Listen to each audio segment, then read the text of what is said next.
Hey guys, we're just joining the stream here on my side. Welcome on in. We are getting started here. Run's already live on the left with Ghost. Suzie, I think, is about to get started as well. So I'm tweeting. Faraz is figuring out fonts. We're doing some good stuff for a Monday, huh? We got some good stuff going, man. This was well, actually, hey, we've done this before, and I think this is going smoother than it has in the past. Absolutely. You got to remember, we have to do this all by ourselves, so there's no Kevin on my side or anything. No, we need like people, minions, right? Yep. Like to bring coffee and to push the buttons and stuff. Hey, look at that. Sir Oblivion just subscribed to you. What? Sir, oh, to Suzie. Oh, that's not you.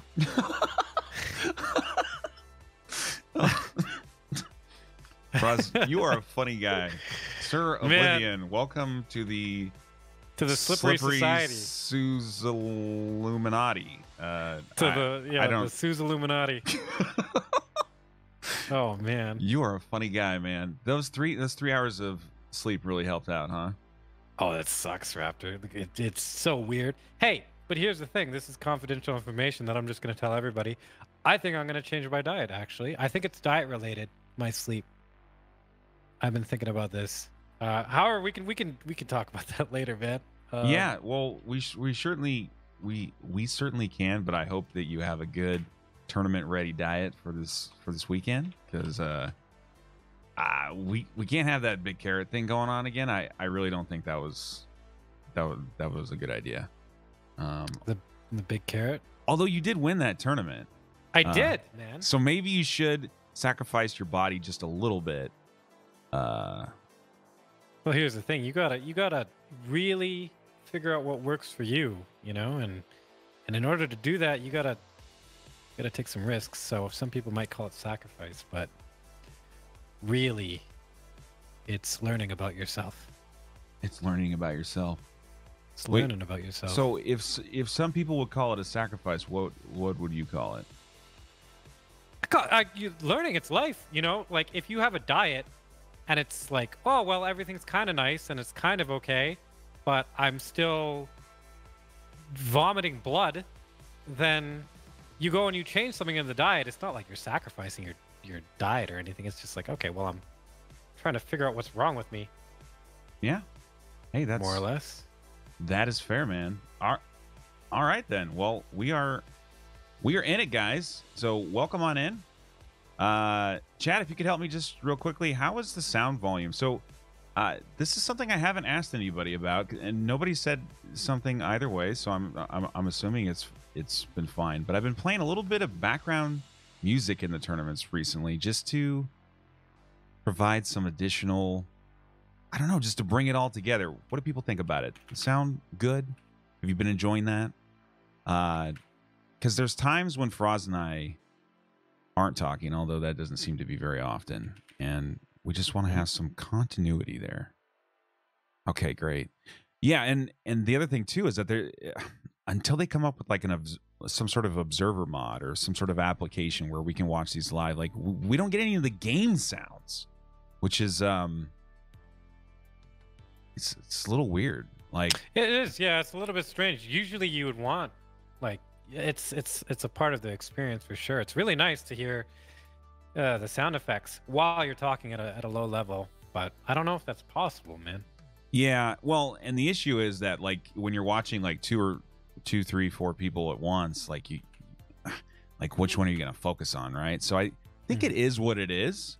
And at the end of the day, it's not really about the individual situations, although it would be fun occasionally if there were like some really ridiculous thing happening on a boss fight to be able to like hit a button and hear their audio like right then, especially if they have like some sort of like terrible scream from a hit. I mean, that would be fun to experience, right? Well, they had that on the Twitch Rivals thing a while back, and who knows, maybe they'll yeah, this stuff with the issue I had with that, which I really like that event, and I think that Hitless or anything that we're doing here would be great for that type of stage. But what I didn't like about Twitch Rivals is that they spent too much time on individual runners. So like I was sitting there wanting to watch you, and I had to wait fully 20 or 30 minutes to even see you up. And I was just like, why? Why am I waiting this long? That's yeah. No, actually, that's a criticism that, because there was a Discord and they're like, hey, this was our first time doing this and stuff. Do you have any feedback? And that's a criticism that a few people definitely brought up. So they said they would probably try and change that in the future, which is cool. You know, they did a really good job. Like they flew out people to the studio. The prize pool was massive. Everything was pretty good about that production. Yeah, nice. We got Joe in chat. Joe, what's going on, man? Joe is going to join us for commentary later in the week. I think he's available for each of the days, and we're going to have Viking Baruda as well. I think he's available most of the time. We'll try to get Faraaz back on if we can at some point, depending on what's going on. But if he's a tournament champion, like he's going to be running the game, kicking ass, man. Well, Raptor, let me ask you: is this for charity? This is not a charity tournament. No, then I'm not gonna win, man. Oh, so sorry. I'll see you. Yeah, you can schedule me for all the matches. I'll be out first round. I mean, it could be. Yeah. Sorry about that. That's okay. The next Dark Souls 1 charity tournament we do, we know you're gonna get that shit down on lock. Oh man, I already got it down. I've been practicing. That's where my 6 hours of sleep went that I didn't have. I was just practicing Dark Souls 1. Yeah. Could somebody from Ghost's chat confirm if she's already started it? It's okay if she has. It looks like she's actually started her run, but I'm not sure if she's just getting warmed up or what's going on. But yeah, she has. Okay, yes. Great. Yep. And it looks like Suzie started as well, which these two aren't going head to head. So just to be clear, like they're individually trying to get the best run that they can right now. There are 7 runners in the qualifiers. If you type in !qualifiers, it'll give you the names of all those runners. So you know, if Suzie gets 2 hits and Ghost gets 3, it's not like Ghost gets knocked out. It's going to really depend upon what happens tomorrow when we have 5 different runners going actually at the same starting time at 11 a.m. EST. That's man, really? Yeah, I can't cast that because you know I got bills to pay, but but certainly there'll be some good stuff going on tomorrow. And if you know how to plug in a multi-Twitch, can you watch 5 different channels at once on multi-Twitch? You probably can. You can, but I think it just makes your kind of bad, really hot as well. So it's generally not good. But well, I think it's safe to say that if Raptor's not casting it, I'm sure that one of the people that are, you know, that are in this tournament will probably cast it. I might do it. Who knows? We'll see. If you're available, I think that would be a great service because there's going to be some interesting things going on tomorrow. We've got Lethal, we've got Donnie Wrecked, got Positive, we got Eden, who first time runner. I just found out about the guy just the other day. Another channel. He's hungry for the win, and I am missing somebody. Mogan Kai as well. So Mogan Kai. So we got actually, well, we got a pretty good cast of people this time because you got tournament regulars like Suzie and Donnie, and then you got newer people like Lethal's never been in one of these, and he's very well known around. Eden's I actually didn't know Eden streamed until today. Someone mentioned him. They said, okay, yeah, he's going to be in the tournament. I was like, oh man, wow. And then you've got Ghost, who's finally competing in a tournament. And like, if you look at her, man, she has 1 arm, and that's not a thing that a lot of people know.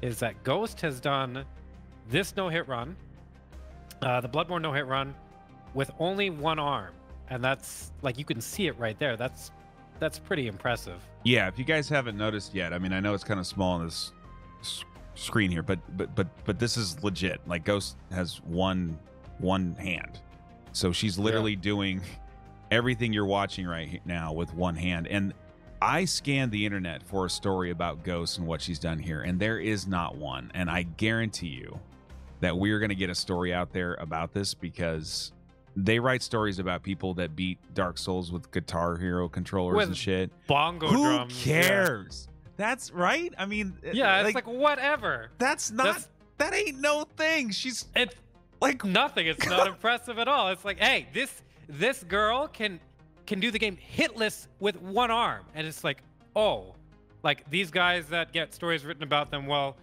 they've beaten the game, taking multiple hits, multiple deaths, using a different controller. It's just like, okay, like come on, media people, you gotta get your stuff together in the game, man. Right? Yeah. So we're gonna fix that. I was shocked, frankly, just beyond shocked, but whatever. That's the world. So we're gonna fix it. Oh, Suzie took a quick hit. She's gonna reset there. She does get 3 resets prior to the death of Father G. So if you're gonna take a hit, that's where you want to do it. Yeah, of course, Suzie and Donnie are now living together in Norway. So it's like, you know, they've gone through a transition period. You might see it on their faces or something, but a little bit of stress getting readjusted and stuff. So it might be, you know, a little bit shaky to start, but I'm pretty sure they'll get back in their standard routine soon enough. Yeah, no, there's definitely some transition there, but no worries. So I want to talk about some predictions for tomorrow to start out. But you know what? We're going to look at Bloodborne Beast first. So on the left here, we got Ghost coming in. I don't know that I've seen Ghost fight BSB, so this is going to be interesting. And a lot of the strats that Ghost uses are going to be just so much different than everybody else. So okay. Well, I believe she's doing. I haven't verified it because I've been setting up my overlays. And stuff. Yeah, but I think she said she was going to do an arcane only run. Yep. So that's what Ghost is doing. Of course, you're going to allow viscerals and but items in this run. Look at this. She's got a freaking flamethrower. Like, yeah, and she's fighting BSB straight up. Right. No beast blood pellet strats this time. No quick kill. I haven't seen a blood vial dropped yet. So she's just fighting the boss. I'm wondering though. I don't know. Look at that. So what she's doing there is she's instead, as opposed for going for the visceral attack there. Yeah. She's throwing a Molotov, and why she's doing this is because once a boss is in that position where you can visceral attack them, they take double damage from whatever the next damage source is. So you'll see this a lot in speedruns and stuff as well for Papa G. That's why she's staggering the boss and throwing a Molotov, which is actually, hey, look at her. It's impressive how she's able to actually do this. Man, like with one arm. I haven't seen Ghosts run for a long time, but Jesus, it's impressive. Like what's interesting too is that she's fighting BSB straight up, and so we get into a lot of discussions about what happens if you screw up the usual cheese on this boss, and it's like, well, you can fight her straight up, you just need to know how to do it, and Ghost has a lot of practice obviously in doing that. I don't know how much running out of Molotovs, for instance, would screw up her run. That could be a thing, like if she were to die, right, and had to reset this, I don't know if that would be a huge disadvantage to her or not. I think that'd be run over. So this part of the run for her is definitely more volatile, I would assume, unless she has some backup strats, because she's only got 4 Molotovs left. She's being very careful, very patient in this fight, which is oh, look at that Molotov into a flame nice little spray. Stagger, and then we're getting Raptor. This is the dangerous part of the fight, because now with the poison aura. Bloodstarved Beast has a poison aura, so just being around Bloodstarved Beast right now could lead to poison, and if she gets poisoned, that's a hit. And she's got it. Kicked her ass. So there you go. That's GG, man. Very well done. Actually, that was the most impressive Bloodstarved Beast fight I've seen out of all the Bloodborne runs. Like, this is really cool, man. I didn't expect this today. I completely forgot what she was doing, but I'm actually really excited for her run. She's pretty much like the couch jockey of Bloodborne at this point, right? She's the only one doing something way different. That's true. Yeah. No other runner has done arcane only. I think Viking has done a gun and visceral only no hit. Yeah. But like, apart from the normal stuff, like this is some new stuff. This is really cool. Yeah. You know what I Yeah. really like about Ghost too? I think because she talked with me very early on for the first any percent tournament. That was back in I think October, and you know I think I'm free to say things like this. You know, she had a little bit of jitters about it. She was a little bit, I don't know, this is a lot of pressure and what have you, but she's been coming into this tournament, talking in the Discord, talking with me. She's confident, man. And if the run isn't the run, that's fine. She's okay with that. But she's got so much confidence, even from just a few months ago. I'm just impressed and really looking forward to seeing how far she can make it. Well, yeah. I mean, she's been great everywhere.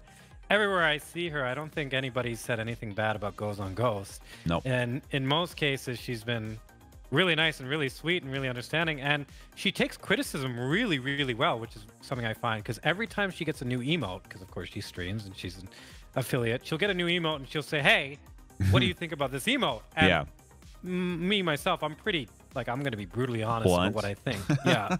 Yeah. And so every emote I've said, well, I like this, but this and this and this and this I don't like. And she's like, okay, I understand and that's fine. And she never, ever, not once, has gotten upset about my honest opinion. And that's one thing that's really, really, really cool that's going on, because it demonstrates a capacity to overcome adversity. Yeah. Which is a little bit of what you were saying. It's like, okay, well, she was nervous, she had jitters, and look at her now. She's in this tournament and she's doing pretty well so far. Shook it off, and yeah, she gave that crow shake emote or whatever it is, and yeah. Hey, look, that's definitely a thing that, you know, in these types of competitions, you definitely get there's a lot of anxiety, right? There's a lot of pressure. There's a lot of excuses sometimes. There's all these different things happening, and I love seeing the runners that just do the run, and you know what? Sometimes you get a bad day, but regardless, just stay positive and professional. And we've got so many people involved that are doing that. That's where I think this needs to be. To be taken more seriously, right? And we want this to be serious, but not too serious, if that makes sense, right? Like Twitch Rivals isn't like supposed to be like, okay, these are the best people on the face of Earth. It's supposed to be like fun, but serious, right? And so I think that's the analogy here: fun, but still sort of serious. Yeah, I think that's a very good portrayal. It's like, hey, this is this game, and these are the people that are basically considered the most knowledgeable and capable, who are playing this game actively. And you know, of course, Ghost took a hit. Oh man, that's and that is a locked in hit. So that is a fortunate positioning error. Checking behind her. Yeah, that's unfortunate. You don't want to sprint, and like right there is a downside right there for only having one arm. She's not going to have the camera control. She's not going to be able to run forward and look behind at the same time. She's not going to be able to do so many things. Right. That's going to show in her run. But like, oh my God, man. Yeah. She doesn't seem to be really shaken by it at all. She's just like, okay, she's just like, shit happens, and yeah, you make mistakes and you move on. And just so it's known too, there are no special rules for Ghost. Like Ghost has to play same rules as everybody. So the fact that she's doing this is crazy. Yeah, no handicap is given at all, and nothing. So that's a good thing, and that kind of ties in to what you were saying earlier. It's like a really cool thing to see people step up. You know what I mean? Because of course there's anxiety, and of course there's nervousness, and that's like I feel like that's something that most people don't get to see. Yeah. When they're watching high level competitions, is they kind of just get to see the result of everything, the result of the practice and the result of the competition and stuff like that. But they don't get to see like, okay, the struggle that goes on kind of behind the scenes. And so this is a really cool thing, because you can kind of directly see, well, this person had a lot of adversity and they're overcoming that. And on top of that, you also get to see their performance as well. Yeah. You get to see a lot of stuff, huh? So this is tournament number 8 now, if you can believe it. Number 8, man. Jesus. Yeah. Hey, Raptor, when you came up with an idea to do the first tournament, Yeah. way back when, like that was a long time ago. Yep. Do you ever think we'd get to tournament number 8? No, man. No, you thought it'd just be one and done? In fact, oh god, it's embarrassing for me to look at like the tournament overlays and all the stuff from the first one. God, it was so bad, man. Oh, please don't watch that video. No, actually, it was a really good match between Donnie and Squilla in the finals in Dark Souls 3. You guys should watch that. But no, dude, I didn't think it was going to turn into this. I just knew that it was fun, and I was like, shit, well, I'm like what it was is I had a bunch of time off between, like I had just got a new job, and I had time off between the two, and so I was like, sure, I'll run a tournament, man. Mm-hmm. And then we did it, and I was like, wow, that was a lot of fun. And people were like, oh, let's do more. And I was like, oh, I'm going back to work, but all right, cool, let's just do more. Yeah. And then it got to where it's at, and now we got our league. We got the GG League. I think you can type in !GG, gives you a little bit of information. It's also on the blog as well at McRaptor.com. And we're going to expand upon that later and give you more information on what that means. But essentially, it's just an organization around what we're doing here, so that it's not just the tournaments. I mean, the tournaments are the produced result. It's, you know, they're the assets of the league, but the league is the people and all the participants. And you know, even if people don't run Bloodborne anymore at some point, which I'm sure they will for life, but you know, say they don't.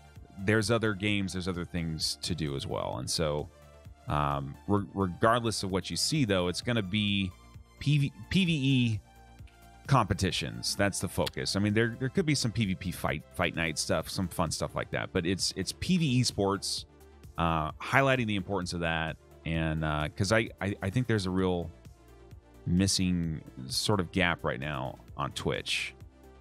There's a lot of PvP tournaments, and that's fine. That's the traditional thing, but this is something different. It's not speedrunning either, although I wouldn't preclude speedrun competitions. I think they're fun.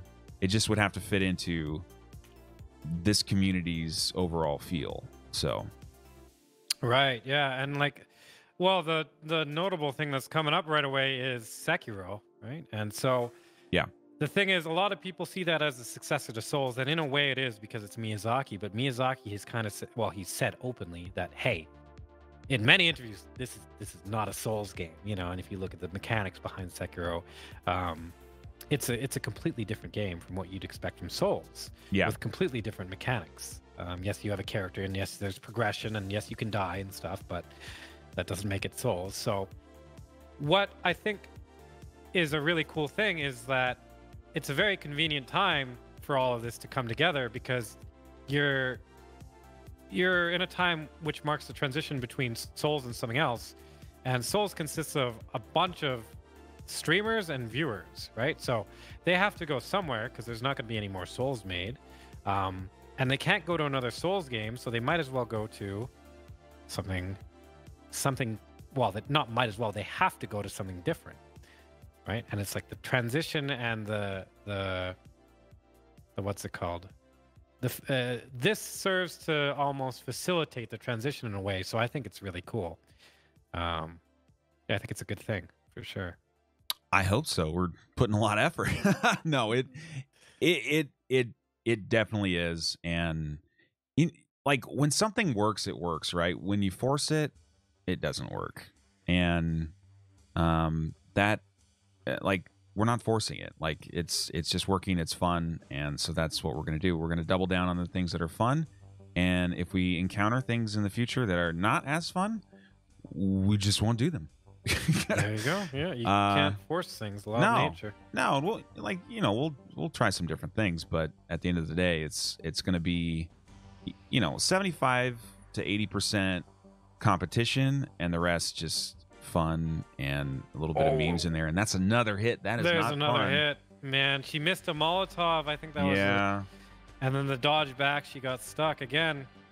That's the problem with camera control. You kind of need it. Yeah. So being stuck in a lock-on situation, that's something that can happen. Yep. Well, At least she's going into a boss now. She can redeem that hit, hopefully. I have seen her fight this boss before. It looks like she's got a pretty good strat, but we're about to see it live, guys. Susie's still doing fine. She's, you know, a few bosses behind, but no hits yet on the official splits.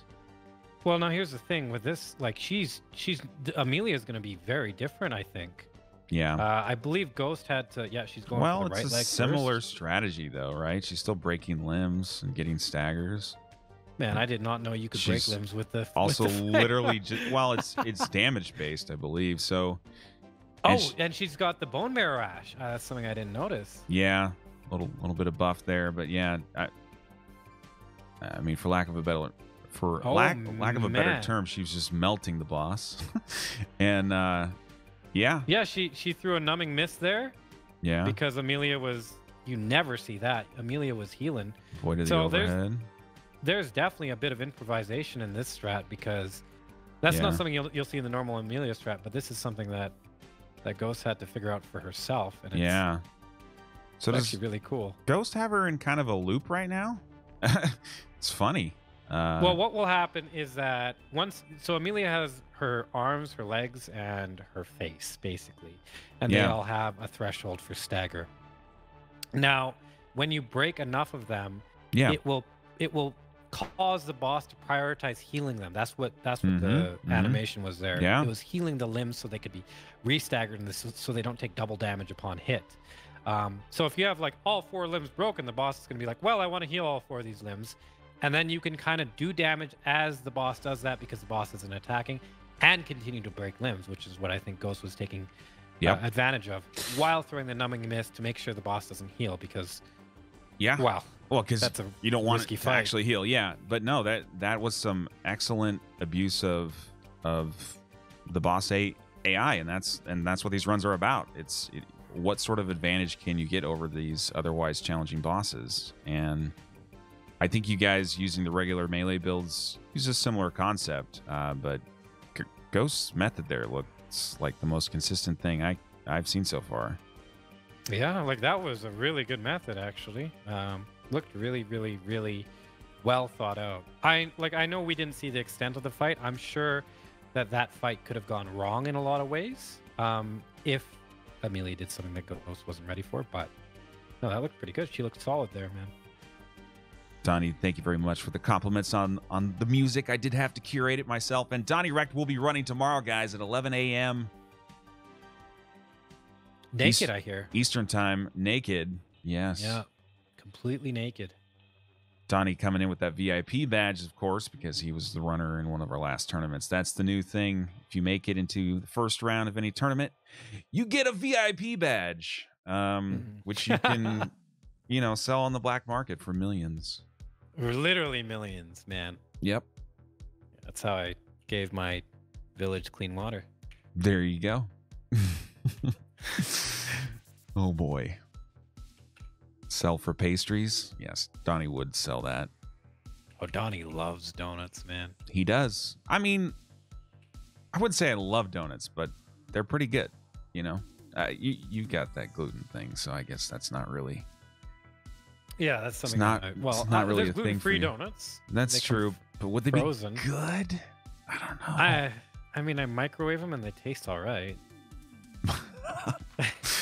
Something I've never done. Microwave a donut. Donut. Oh, God. You got to work with what you got, man. Oh, Susie just got hit from behind from a wolf. I saw that. Yeah, that's a really unfortunate hit, actually, because I think it caught her when her stamina was down or when she was walking. So if a wolf sprints up to you and attacks you from behind, if you're not sprinting at that exact moment, you will get hit, and there's nothing you can really do about it. Yeah. Because you can't see it, right? You can only hear it. So that's unfortunate. Susie's evening things out a little bit, I guess. Yeah, let's watch the BSB here. This should be a by the book fight. We're gonna get the blood cocktail thrown on the wall, which of course Ghost didn't use, but everybody else does. Distracts the boss. It's not a lot of variation. Ooh, that was a quick swipe. She got hit from behind. Oh, two. No. And not only that, but that was after the cocktail went off. You could see Suzie, like, she mouthed what? She probably said that out loud. We can't hear it. Seen that happen. I don't think she was targeting her. That's an unfortunate hit, but it's tied up, man. I've seen that happen too many times now. Now that I've cast all these Bloodborne tournaments, I've seen that particular instance at least 3 times, I think. She's a little bit distraught about that. So yeah, well, once you do this run enough, you kind of start to figure out that fight a little bit. And what happens there is basically if Bloodstarved Beasts queues up an attack, before the cocktail hits the wall or like right before it or whatever, it will still go through with it, and it can.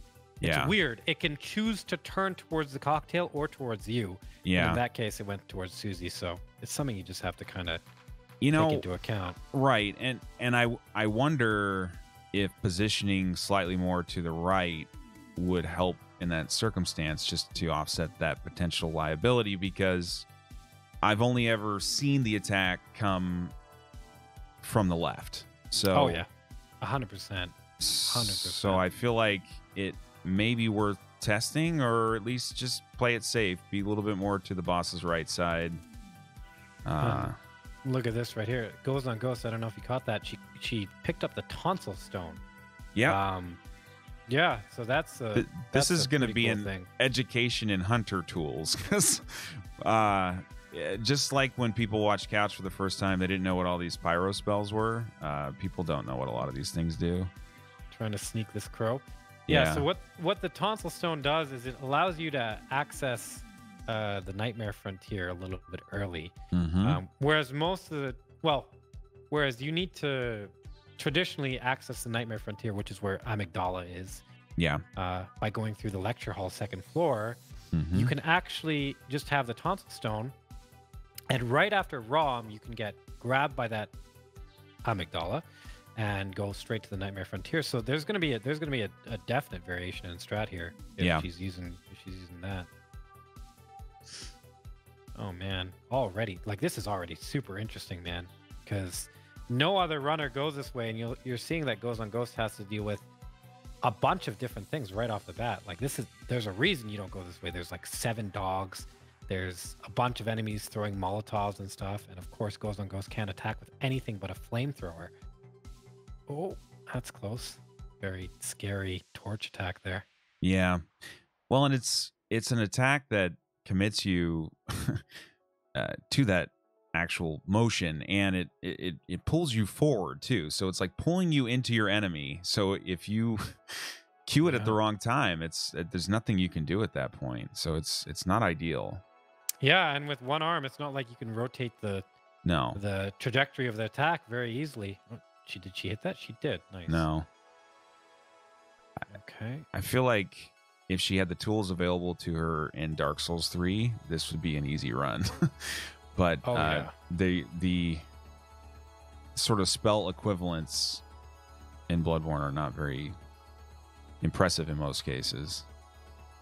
Look at that, Comer hogging Ghost's screen right now. Yeah.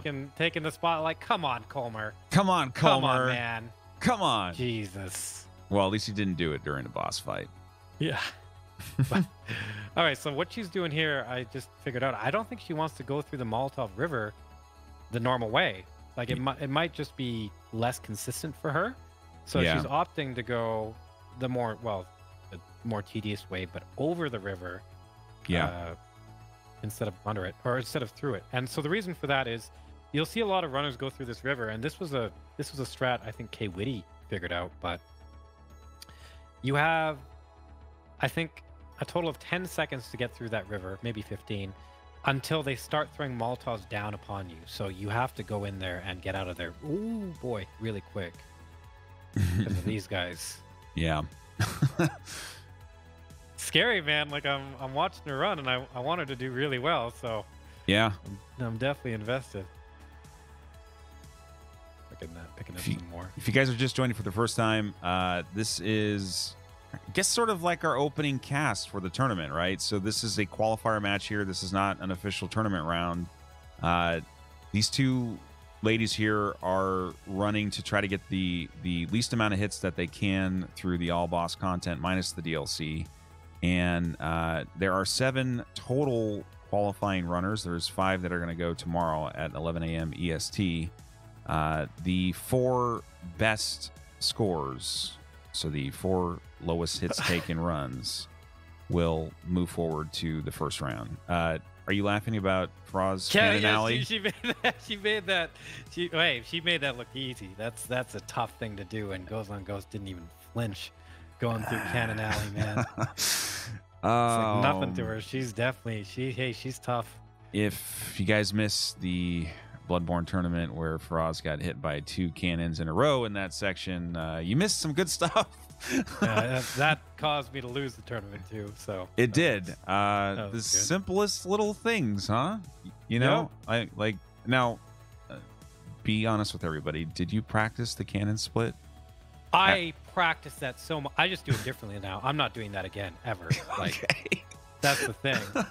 I practiced that so much because I didn't understand it, and the one time where I needed it not to go wrong, it went the worst it could have ever gone. And that's just kind of something that happens with these tournaments, man. You see a lot of situations where it's like, oh, he'll be fine, but then it's like, wow, okay, he died, and now he lost all his souls. Now he has to go all the way back. Oh, and then he took another hit, and it's just like, oh man, it's disastrous. You learn a lot, huh? You do. Hey, okay, so Suzie, what she was doing, she's getting the twin or the blood shards, I think, from that little wandering madness thing. Okay. You know, I gotta say, man, and I don't know if you'll agree with me, but I feel like GoesonGhost is right now taking Donnie's title away for Item King or Item King or whatever. Yeah. Donnie's no longer the shopkeeper. Yeah. No, she's got to get a lot of materials. You know, she's got to just get all the stuff that she can, because not having that GG saw cleaver, it's like, what are you gonna do, right? Yeah, no, it's tough. Tom in chat, yes, time does matter somewhat. Consistency on hits is the most important thing. But in the event of a tie between 2 runners in an elimination match, which we are not watching right now, but I'll explain that later, the runner with the fastest in-game time would win in that case. So time is important, but being consistent on hits is the most important. We have seen several ties in these tourneys over the past several months. I think it's only happened one time when both runners had 0 hits, though, and that's probably the least satisfying tiebreaker when they when they both did perfectly technically, but then one person was faster. And in that case, that example, it was actually Couch who lost because he was doing the Pyro run in Dark Souls 3, which is just like an hour slower or so, like at least 40 minutes or so. So he was never going to win regardless. So there really aren't instances where the in-game time becomes that important, at least not in this particular bracket here. But on the Bloodborne any percent, that is, I think, a much bigger deal, just because so many people are more consistent on the any percent bosses that in-game time becomes kind of the meta. Yeah, definitely. The Bloodborne any percent, what the all bosses adds mainly is Lagarius. Well, not really. Well, it mostly adds Gurman and Moon Presence. Gurman and Moon Presence are both bosses that are way harder than anything in the any percent. I'd say definitely harder than Shadows as well, which is considered the hardest boss in the any percent. So it's like you might add a few bosses onto the all bosses run and a little bit of time, but the difficulty over the any percent is actually is much more. So this is a big fight coming in on the right here for Suzie. She can get past this. This will put her on a pretty good trajectory for the run, but this is a run-ending boss for some. So. Oh, and she's got the +2, so this is going to be a modified Amelia fight. Yep. Should be over quicker. Yep. And that's the influence of time being somewhat less important, that you can go and do that. Yeah, you can definitely be doing safer strats here. Oh, okay, little step back. Nice. That's some good damage, man. Really good. Even misses one, but she's okay. Breaks another limb. Yeah. Awesome. GG. Easy fight. So what she did there when she dodged is she dodged a stagger. So when Amelia moves, because she's a big beast type enemy. Look at Ghost. Yeah. She's going up here before anything. She just went past. Do you know how to say her name? Iosifka? Yuska? Or something like that? I don't know how to say her name. Oh, Jesus. I get corrected on it all the time, but... Iosefka, I think? I don't... Iosefka? I know how to spell it. Is that good enough? Well, yeah, I know how to spell it too. Yosefka? Yosefka. Okay. All right.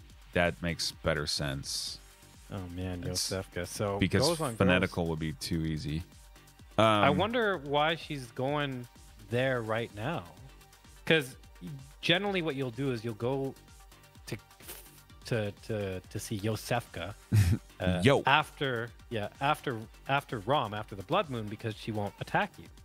But Ghost is like, no, I want to go and do that now. And I wonder why she's doing that now, because I don't know what she got. I was watching Susie's fight. I really wonder what she got from Yosefka's room. It's interesting because she also got the Cainerst summons, but man, there's got to be something that was important there to risk a hit. I don't know.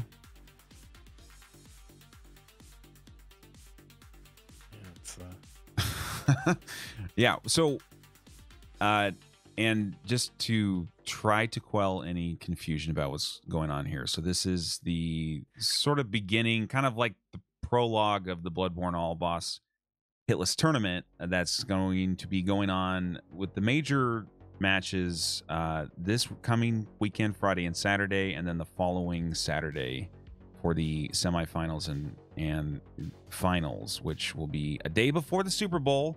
So if you watch football, you can watch football, but the most important thing on the following weekend is the semifinals and finals. Oh, man.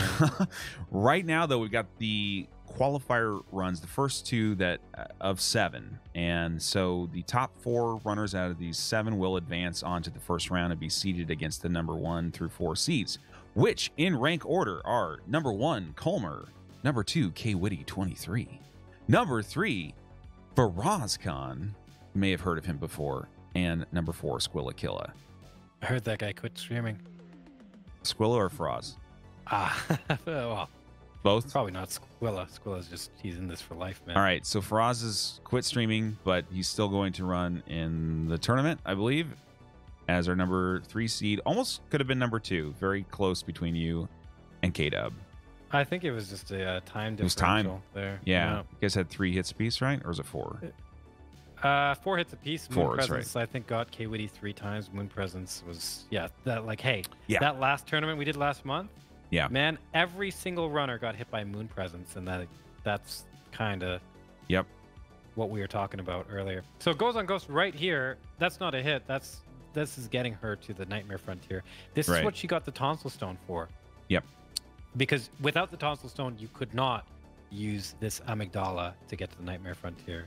Yep. Which is something you don't usually see. That's pretty cool, man. Mm-hmm.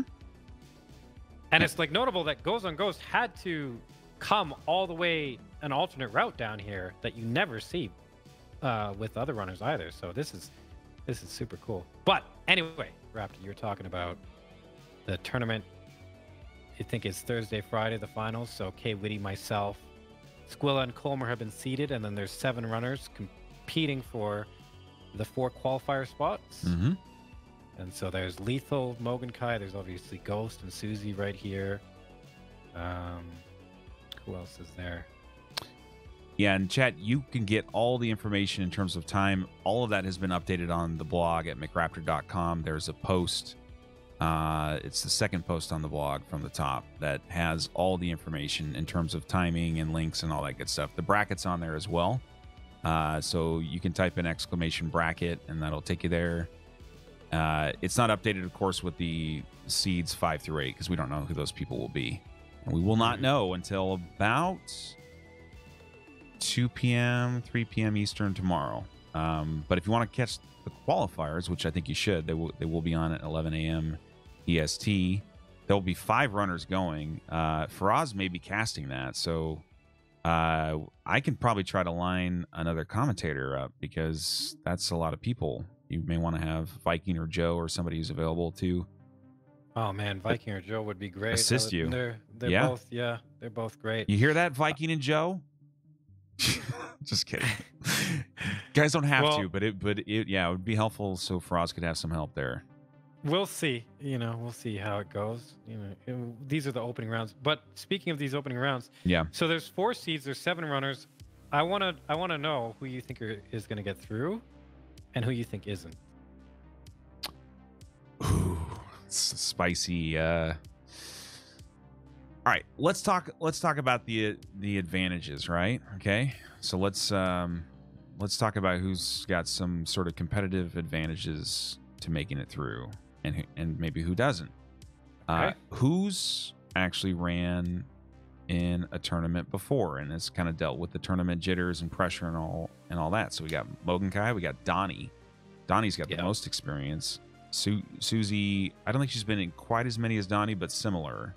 Mm-hmm. So Suzie, Mogenkai, Donnie, Lethal, Eden, Ghost, and then Positive's been in quite a few too. And Positive performed very well as well. Like he's picked up his game, one-hit runs, and yeah, so he's really done well. So it's really Eden, Ghost, and Lethal that would appear to be at a somewhat disadvantage, just given that this is their first time, right? Ghost has a lot of consistency though, so she, I think, is kind of a sleeper favorite for me. I feel like Ghost could slide into that 4th qualifying spot, so maybe the number 8 seed, which would put her up against Colmer in the first round. Mm-hmm. Tough position to be in for sure. Well, going up against any of you 4 in the first round's not what you want, but that's the way it goes, right? I think who's that number 1 though? I don't know. You tell me what. Just give me your number 1 pick out of those 7. Oh man, that's tough. I know, okay, so but we've got to, draw a line in the sand here. We've got Ghost, we've got Suzie, we've got Donnie, we've got Lethal, Mogenkai. Who else? Like I can't remember the 7 names for the life of me. So I am going to post them in Discord for you because I'm such a nice guy. Thank you so much. No, it's 7's like a lot of people to remember, even if you know them all very well. Like that's a lot of brain. Yeah, it's a hard number to like a lot of the way memory works is you can kind of chunk things together. So 3s are easy to chunk together. Right. 5s are easy, but 7, it's like 7's like a phone number, man. That's a lot. Tough. So yeah, what you would have to do with 7 is you'd have to chunk it into like a 3 and a 4. So like let's say Suzie, Donnie, Ghost and Lethal, and then you've got Mogenkai and 2 more that I can't think of for the life of me. Where did you post this, Raptor? In the tournament Discord. Yeah, I'm there. Okay, there we go. Positive and Eden. There we go. Oh man, I can't believe I forgot Positive. Like Eden, I don't know too much about, so I can understand that. Not saying anything bad about Eden. I'm sure he's fine. But Positive is like, oh man, I don't think I should forget him because he performs very well. My number 1 pick is Positive, man. 100%. I agree with that. That across the board. I don't think there's much debate, at least between you and I. Maybe chat's like, nah, man. But all right. So what about number 2? Well, this is where it gets tougher. Okay, so yeah, it's like you got to speak on it as a whole. So Eden's the like I have no idea. I've never seen him. I just found out he streamed. So here's what I'll say about Eden. He's got some pretty good consistency. I would say he's got maybe less experience than the average in the runner list, potentially.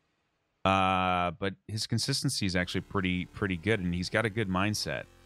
He looks to me like a speedrunner. You know, like one of those young guys on a mission. Young guns. Yeah, just ready to do shit. He's probably the youngest one in the tournament, if I had to guess. And he's just got that young man's brain, right? That And vitality, it that just drive. works better than the old man brain like I got. So Yeah.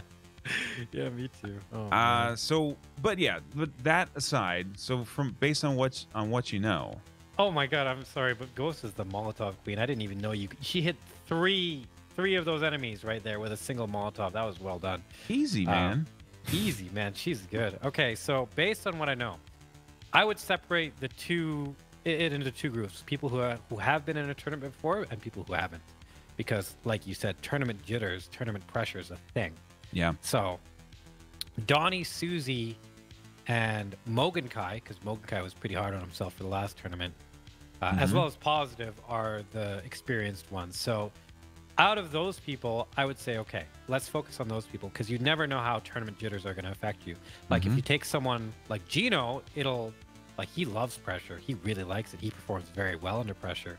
But I think other people don't very well. Squilla has said he performs very well under pressure, but he's been kind of, back and forth whether he does or not. And then I'm not sure about K-Witty, but definitely people respond differently to pressure. But I think out of the 4 there that have done tournaments before, that variable can be more or less diminished, or it won't be too representative in their results.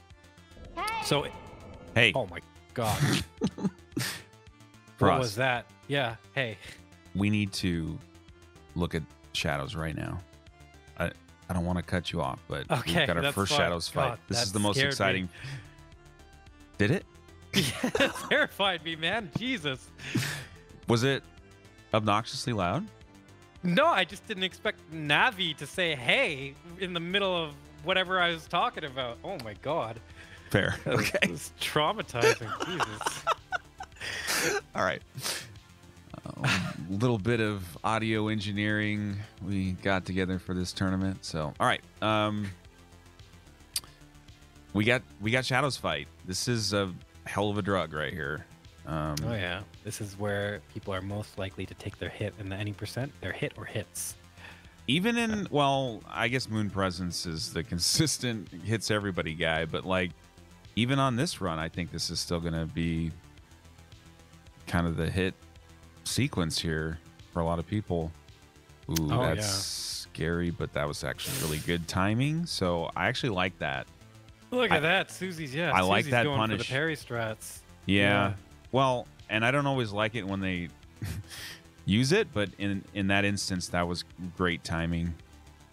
And this is really cool. So Susie is very expressive in her emotions. Like you'll see it on her face, whereas other people not so much. So this is going to be a pretty stressful fight, and you should keep one eye on her face to see how she reacts or what she's thinking, because it'll be very telling. She's focused right now, which is fine. She's just going to keep circling. You got to get the right opening. This is such a crazy fight, just given the different combos that can happen, and there's an ebb and flow to it. But sometimes these guys do not want to cooperate. Oh yeah, definitely. You want that Pyromancer to not attack as much as possible, but as you can see here, he's spamming. Well, because she's out in the wide field here, right? So it's. Yeah. He's just going to spam for days, whereas that was a nice positioning there. That's a good punish. We're going to come in here. Oh, I thought we were going to get a flame breath, but he went for the stab, but he got staggered after the visceral. I feel like that was lucky too. Well, if you think about it, I mean, there's that consistent stagger, right? Yeah. After the visceral. Does it affect the flame breath too? Oh, well... That's the tough part. I think you can panic dodge out of the flame breath though, coming out of the visceral. Like, like watch. See? I mean, it doesn't look cool. Scary, or man. like it doesn't look legit. Like it looks like very sketchy. But hey, yeah, hey. Okay, this I don't know why I'm. See, this is not going to be a stagger here. Oh no, it was. Oh no, I don't think it's staggered the flame. Yeah. It didn't. I think the flame just ran out. Yeah. So I don't like that as much. A delayed flame attack, you're just done. Yeah. So okay, look at Susie here. She's right on the threshold of the first shadow. She should not be attacking him anymore. She should be working on the Pyro Shadow, but I think she's just going to go for it. I don't know. I can't tell what she's doing right now. Yeah, she keeps going for it. She's shooting, man. And if she shoots too much, the phase transition is going to happen, and she's going to have to, well, either deal with it or hunter mark out. Oh, man. It's looking tough.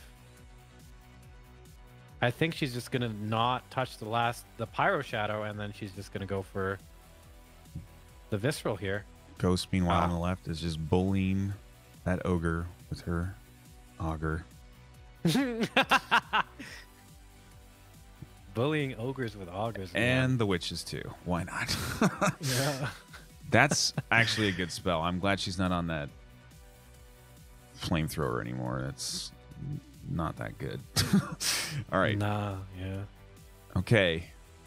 Susie's still having bad luck with that Pyro Shadow. She's got him in a good position, though. She opts not to punish that parry, which is like, oh, that was a good opening. Maybe she didn't think so. I'm not sure.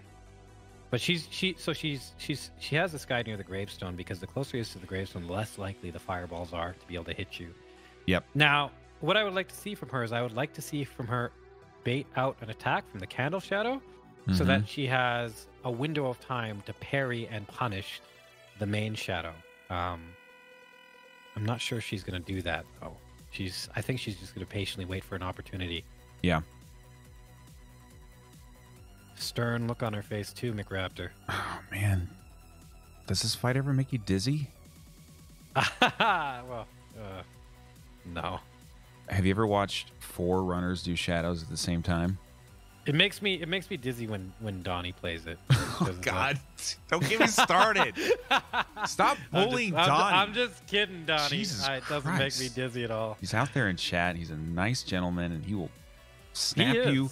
Will snap you with his muscles. Oh, man, he is the only word I can. Well, not the only word, but one of the main words I could use to describe Donnie. Johnny is Johnny. No, it's Johnny. He's like the Juggernaut, man. Like if you meet him in person, I'm the Juggernaut, bitch. He is solid. You put a helmet on that man, and he's going through walls. Yeah. All right. Oh boy, Johnny wrecked. Yeah.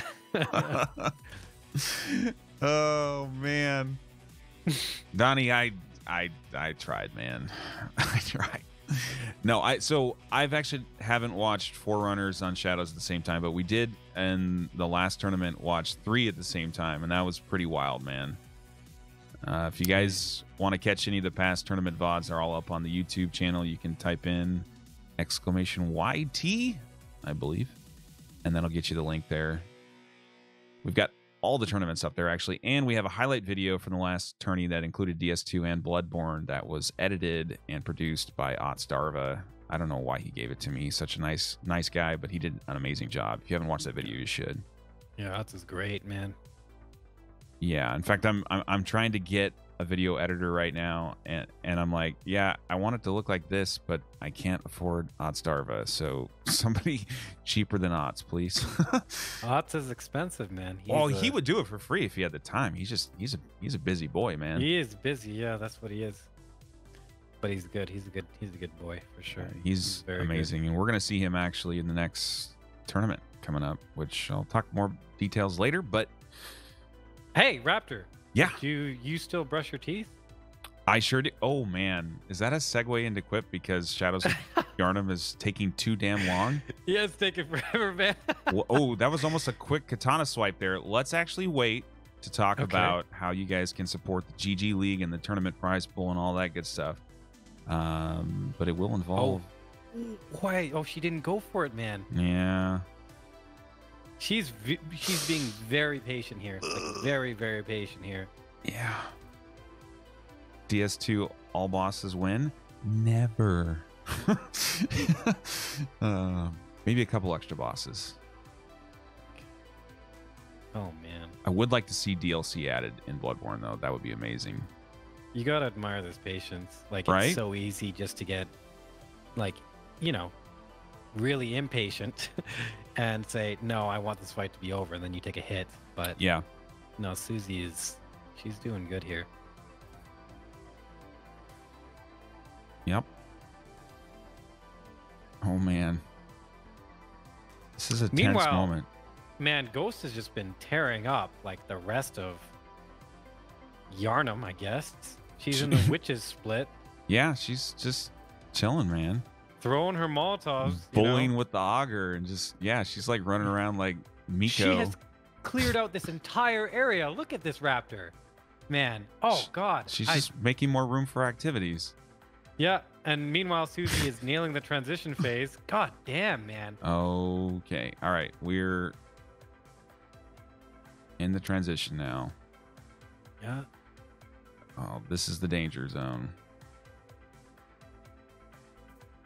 So what you're looking for here is you want to bait an attack from that fiery katana shadow so that you have window of time to kill the pyro shadow.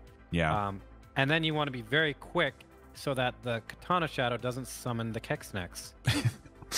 The terrible Kexnex. Yes. Oh, man. The scourge of this world. If it wasn't already clear, obviously in phase 2 here, bosses are a lot more dangerous. More attacks, longer attacks. Want to end this as soon as possible and transition to that third shadow. Now, she can't see from behind, so she did get a quick swipe in and then got out. I think that was a great move. Yeah, she didn't get close enough to trigger an attack from that katana shadow. Not quite close enough. She got almost close enough, but... Yep. Still positioning. This is a challenge. She's got to watch for the stretchy arms between the tombstones, man. He cut in there a little bit too tight. I think she could have kited a little bit further back, potentially. Yeah, you don't want to fight around this tombstone. Gets a fire breath, so that's 2 attacks. Oh, it's not dead. She gonna go for a gunshot, Raptor? Ooh, that could have been an auto home death. Okay, she is gonna get snakes. Oh, she got the Kexnex. She's going the wrong way. Oh. She makes it all right. Oh, no problem. Lord, man. Okay, nicely dodged. Dodges. Holy God. Attacks a little bit early, but okay, she's got it. That's no problem, man. GG there. Well done, man. Suzie had a very, very stressful Shadows fight, and she pulled it off like nothing.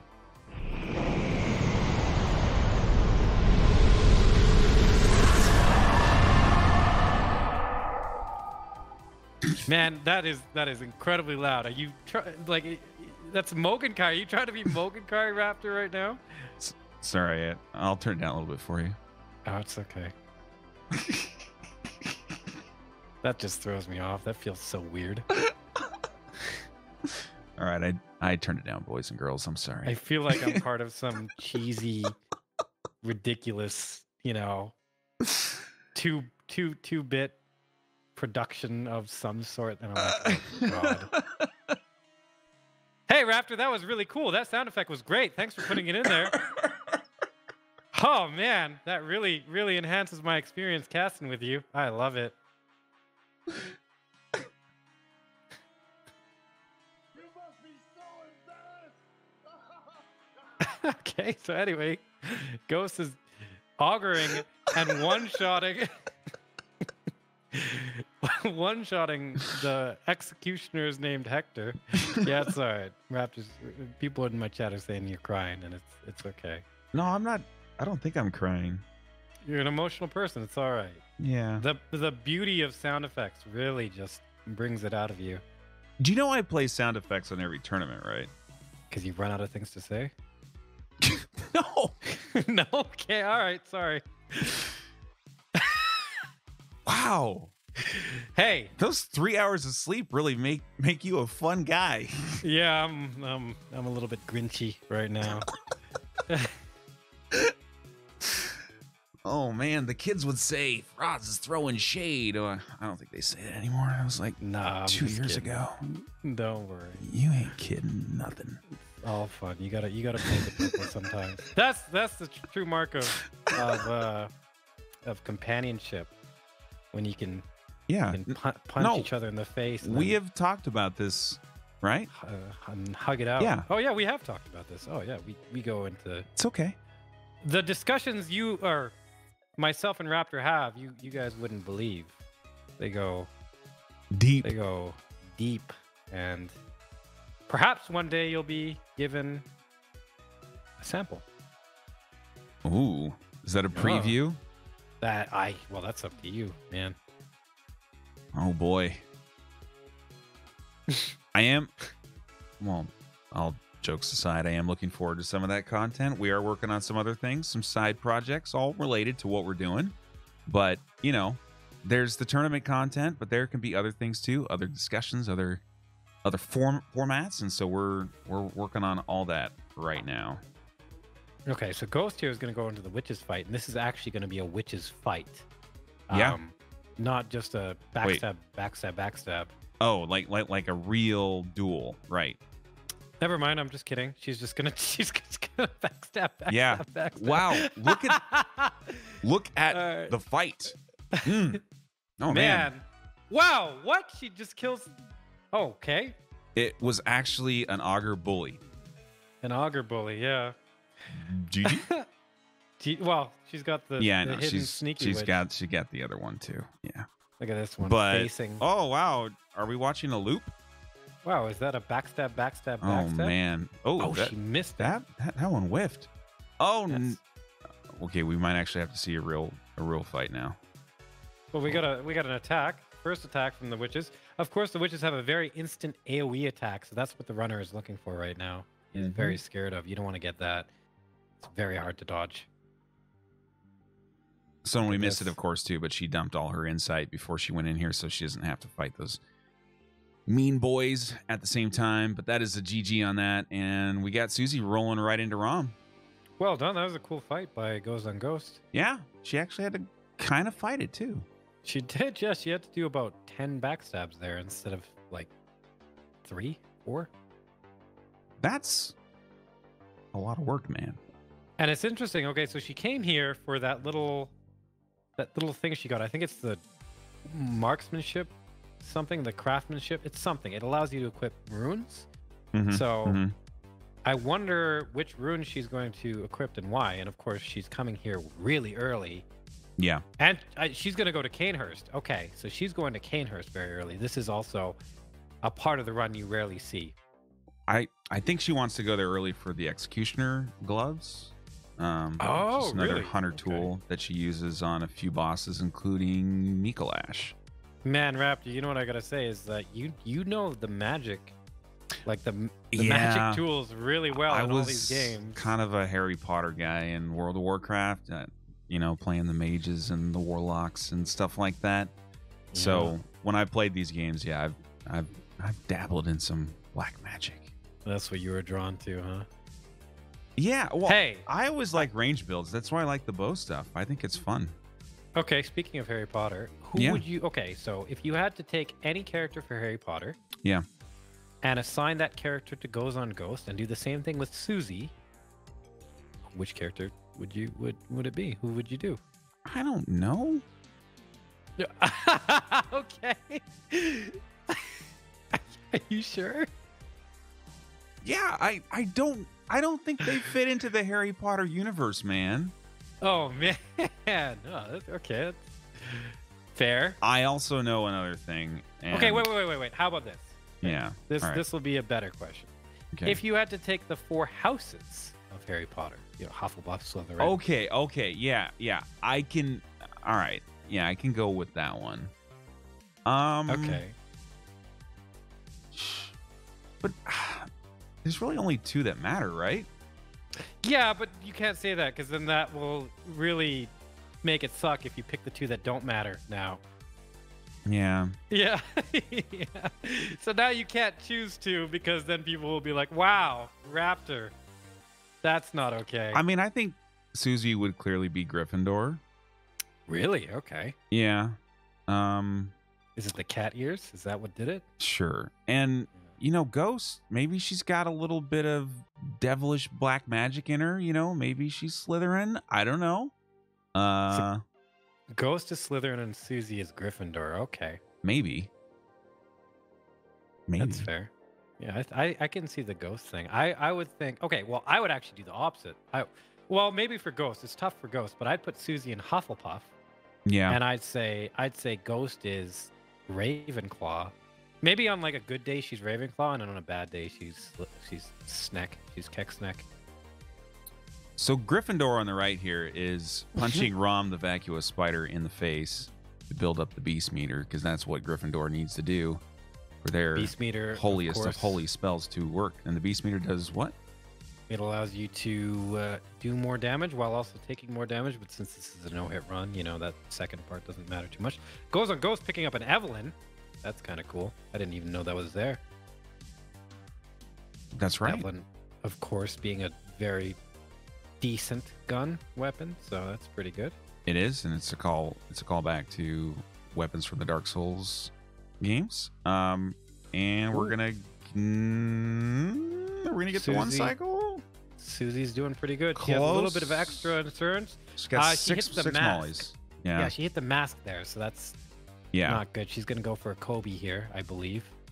I think that's a double Kobe, right? There's some Yeah, I think damage. you're right. Okay, and She so could have ran in and hit it, but... looks like that was close, but missed Oh there. man, it might even be a triple Kobe Raptor. Well, okay, yeah, I think it's mask damage, which is the issue. So these spiders here can jump on her right at this point in time. So this is Yeah, a she's not dangerous watching the strat. spiders to the right. Yeah, they can just advance, and One molly left, man. you One get molly left. stuck in that molly animation. Squilla took a hit this way last time. I'm being very careful here, getting ready for the rain of ice cream treats from the sky. Yeah. Look at that. Oh, she misses her last molly. So from here, she can either run in an attack or just throw knives. Yeah, of course she has throwing knives. I mean, the throwing knives, though, like, I guess if you free aim correctly, you might be able to get the flank, right? But if you just throw the knife into the face mask, how much damage is that going to do? Like 8. Oh, and we got some buffering. Oh, it actually look at that. She waits for him to... That's all it took. To rear up. That was well done by Suzie. That was like practiced, right? Yeah, that was... No, like that she was raised impressive. the chin, and then the mask was out of the way, and then she's like, bye. Yep. Wow. I'm impressed. That's what she was waiting for. Me too. I don't think we've seen that done yet. Or Look, at least you get a little smile not in from the her. tournament. Yeah. Yeah, she heard it, Raptor. She heard you say. The strat, Susie. All right. So if this were like any percent, these ladies would be well on their way. It is not, but we're getting towards the halfway mark. Yeah, we are.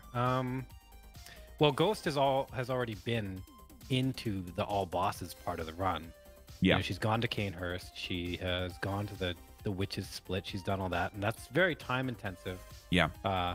She's gotten the Cainerst summons and stuff, so she has a lot less to do in terms of the optional bosses, while Suzie has a lot more to do. So I don't know where they are respective to time comparatively, but they could be actually very close right now.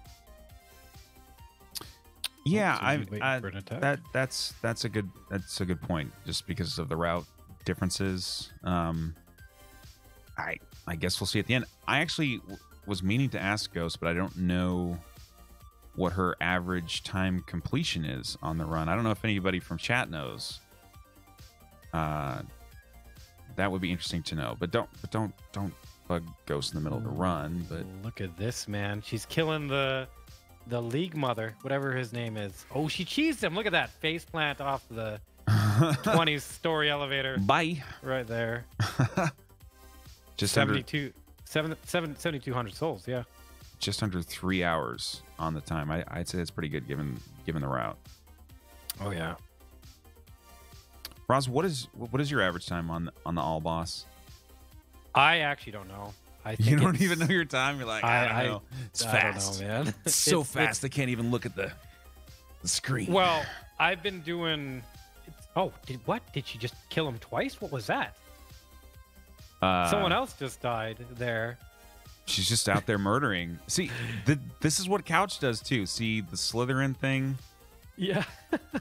They're the murderers. That's what they are. Yeah. Yeah. Couch, of course, is like straight up. Like he could look you in the eyes and murder you. Yeah, right then and there. Or at least come up with 10 different ways to execute that. Yeah. He's but he's a sweet teddy bear on the inside. He is, man. He's harmless but dangerous. Makes total sense. A very different combination. Oh man! All right. If you guys are just joining for the first time here, we are in the very opening parts of the Hitless tournament here in Bloodborne All Bosses minus the DLC. This is the 8th tournament we've done in Hitless, but this is the first one of the year in 2019, and the first time we've done a larger format Bloodborne All Boss tourney. This is these are the 2 first qualifier runs in the tournament. The seeds 1 through 4 have already been seeded based on the last tourney that we had at the end of December, and these ladies here and 5 other gentlemen tomorrow are running to get the least amount of hits possible so that they can be seeded into the first round of the tournament. The top 4 runners will advance. Bottom 3 will not make it, unfortunately, but we're going to see some good runs. Well, we're already seeing 2 very good ones right now. Still 2 hits apiece. And we're going to see 5 more tomorrow, 11 a.m. EST.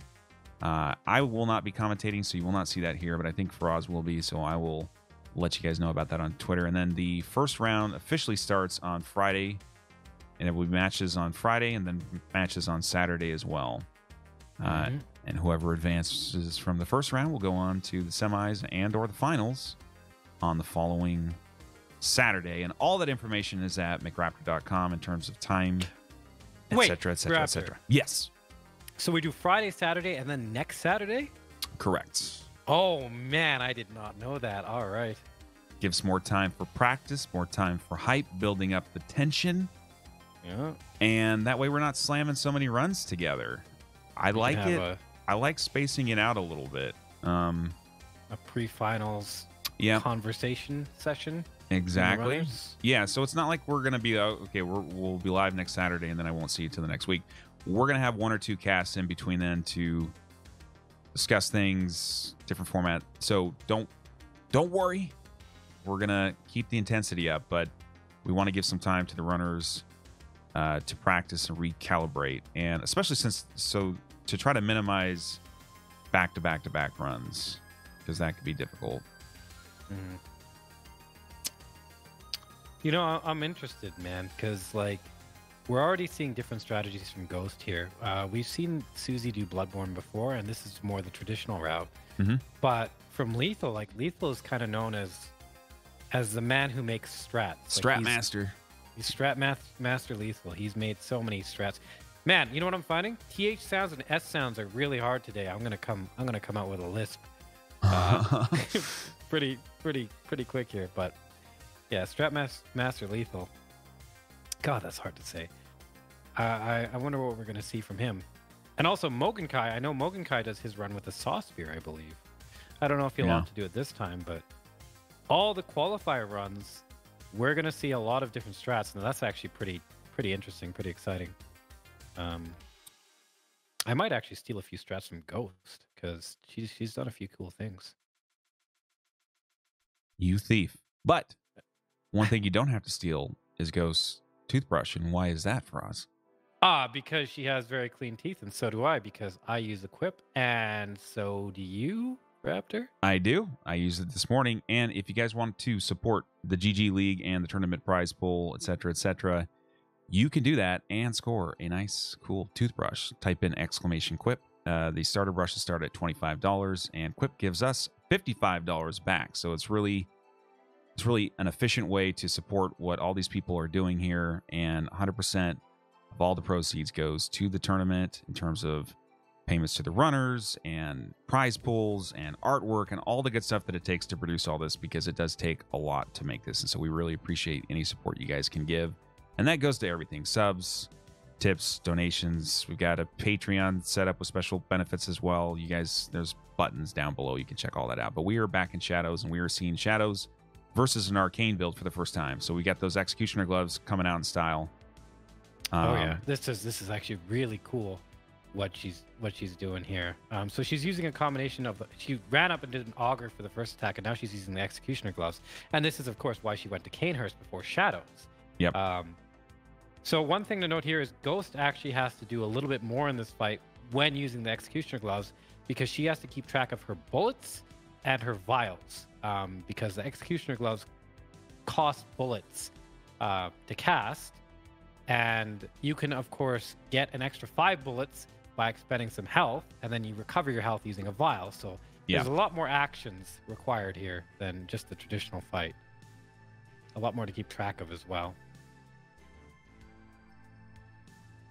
Yeah. This really actually reminds me of Couch Jockey. Like, really reminds me of Couch Jockey. It's... I feel like... Right? Yeah, I feel like she's going to go for...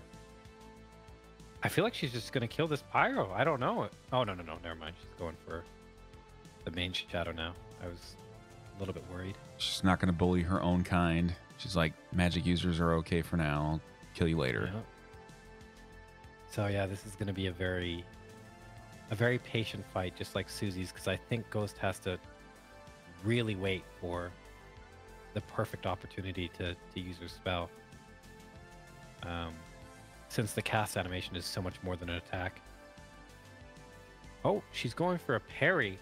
Oh, Raptor, you know what she might do? She might go for a parry and then a spell cast to do double damage. I don't know if it'll work out, but that would be a really cool thing, I think. See if it happens. I mean, otherwise the fight's, you know, similar. Gotta wait for the right opportunities. Running in circles, hoping you don't get roll caught or anything like that. Yeah. Making sure not to sprint too much. If you sprint too much, you can't roll. You can only jump, and you don't have iframes during jumps. So it's a hit for sure. In most cases, I would say the overall movement and camera control is quite impressive. For Ghost, it's looking really good. Given what she has to deal with. Yeah. Having one hand, like, this is... And I gotta say, man, the camera control is actually looking pretty smooth. Like, it's not too clunky. No. And she's doing great. No, of course she's controlling the camera with her right thumb, but it's just the overall... I don't know, man. This is just wild to me. There it is. Okay. Oh, wow, look at that damage there. But yeah, she doesn't get the claw grip. Like, you'll look at her hand. She has to stabilize with her right hand so that she can use her left arm to press the buttons, right? Yep. So because of that, I don't think she can very easily claw grip. So it's she's constantly switching between using her thumb for the buttons and the camera. Yeah, that's crazy. Yeah, it's not easy. I don't even think she has a scuff controller either with paddles or anything extra. I don't know. I could be wrong, but that just looks like a stock. It looks like the new version of the PS4 controller, if I had to guess. It looks shiny. I'd say so. Yeah, that light is pretty telling. Yeah. Which doing some impressive things, man. Yeah.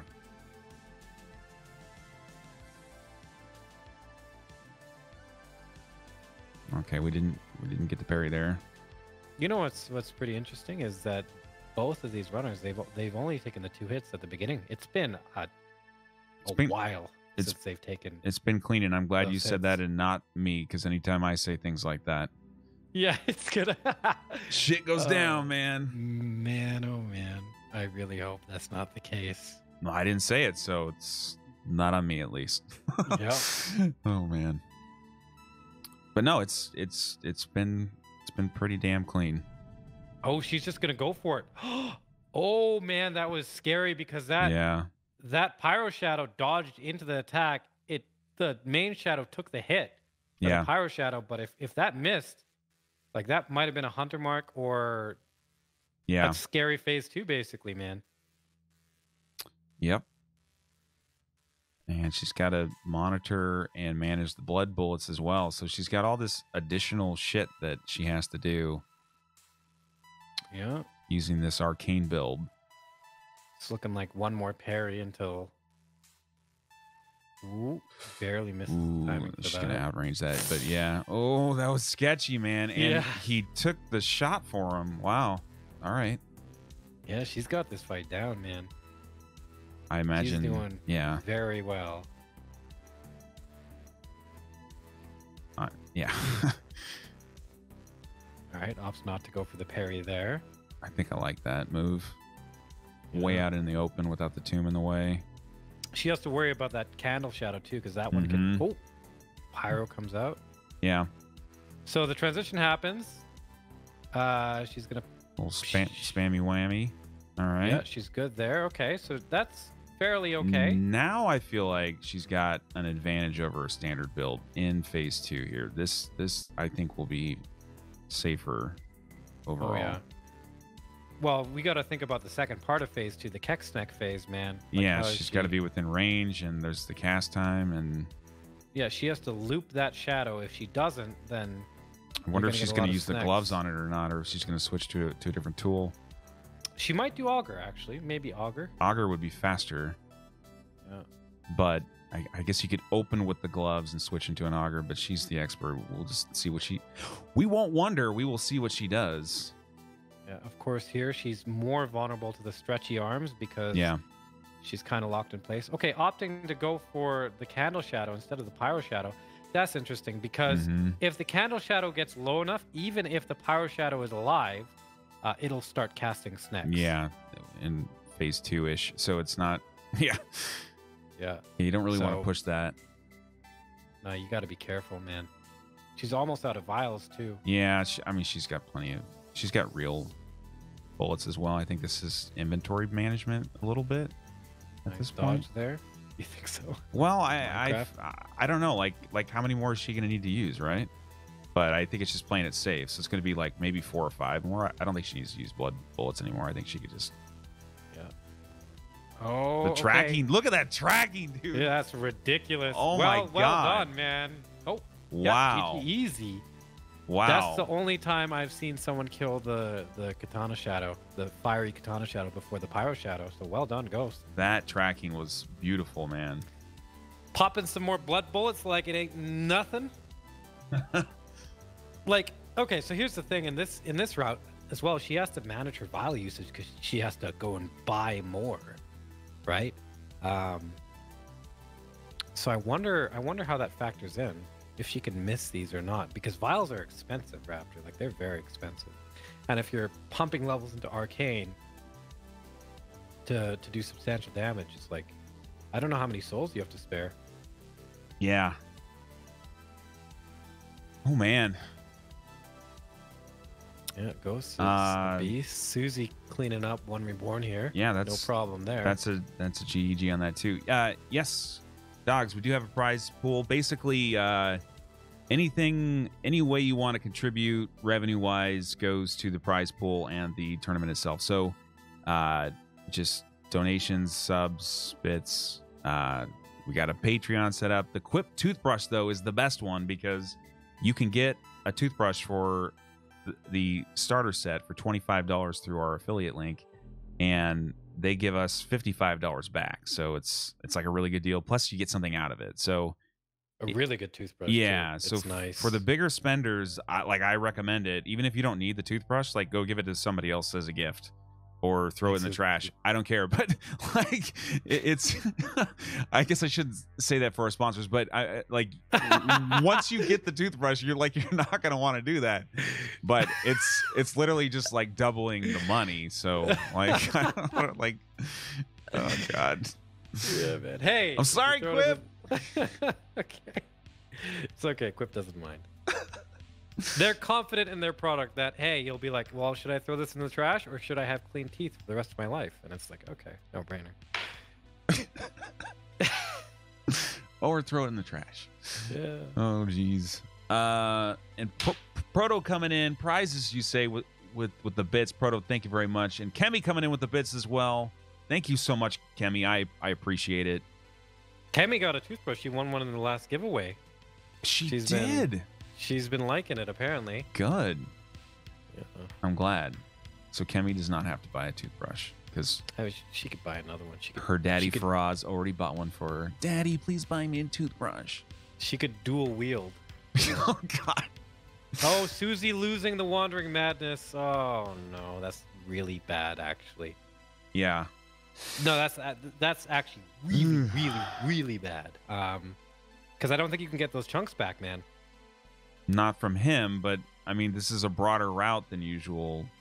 Right. So There's she's going gonna to be have some to. chunks elsewhere she could go get if she were to abandon this particular route. But how well does she know the thing? Like, Well, like I that's mean, the thing. There's some on the way to Amy, right? At least a couple. Amy. Oh, Amy G. Dalla. Yeah. Oh, man, hottest girl in school. Yeah.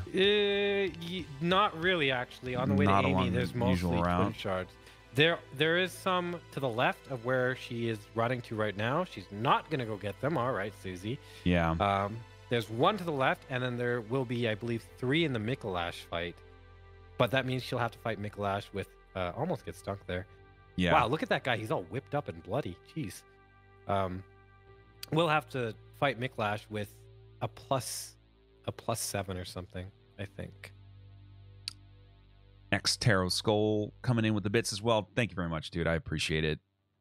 Yeah, like I said, guys, all the money coming in goes to the tournament. Like, we have artwork, we have all this other stuff, but like the main stuff, we funnel money for the runners, and I'm trying to pay some commentators too, because these guys take a lot of time out of their day, and I just want to make that happen. So that's why we got the Quip sponsor, we got the Patreon set up, we got the subs, we got all the stuff.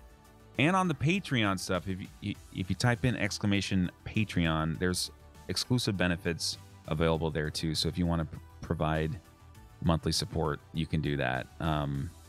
Nobody's buying Or Lambos.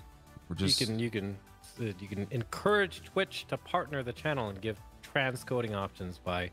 Yeah. Well, and hey, look, Twitch is gonna do what it's gonna do, but there's other revenue options out there, other ways we can make this content bigger. So you know what?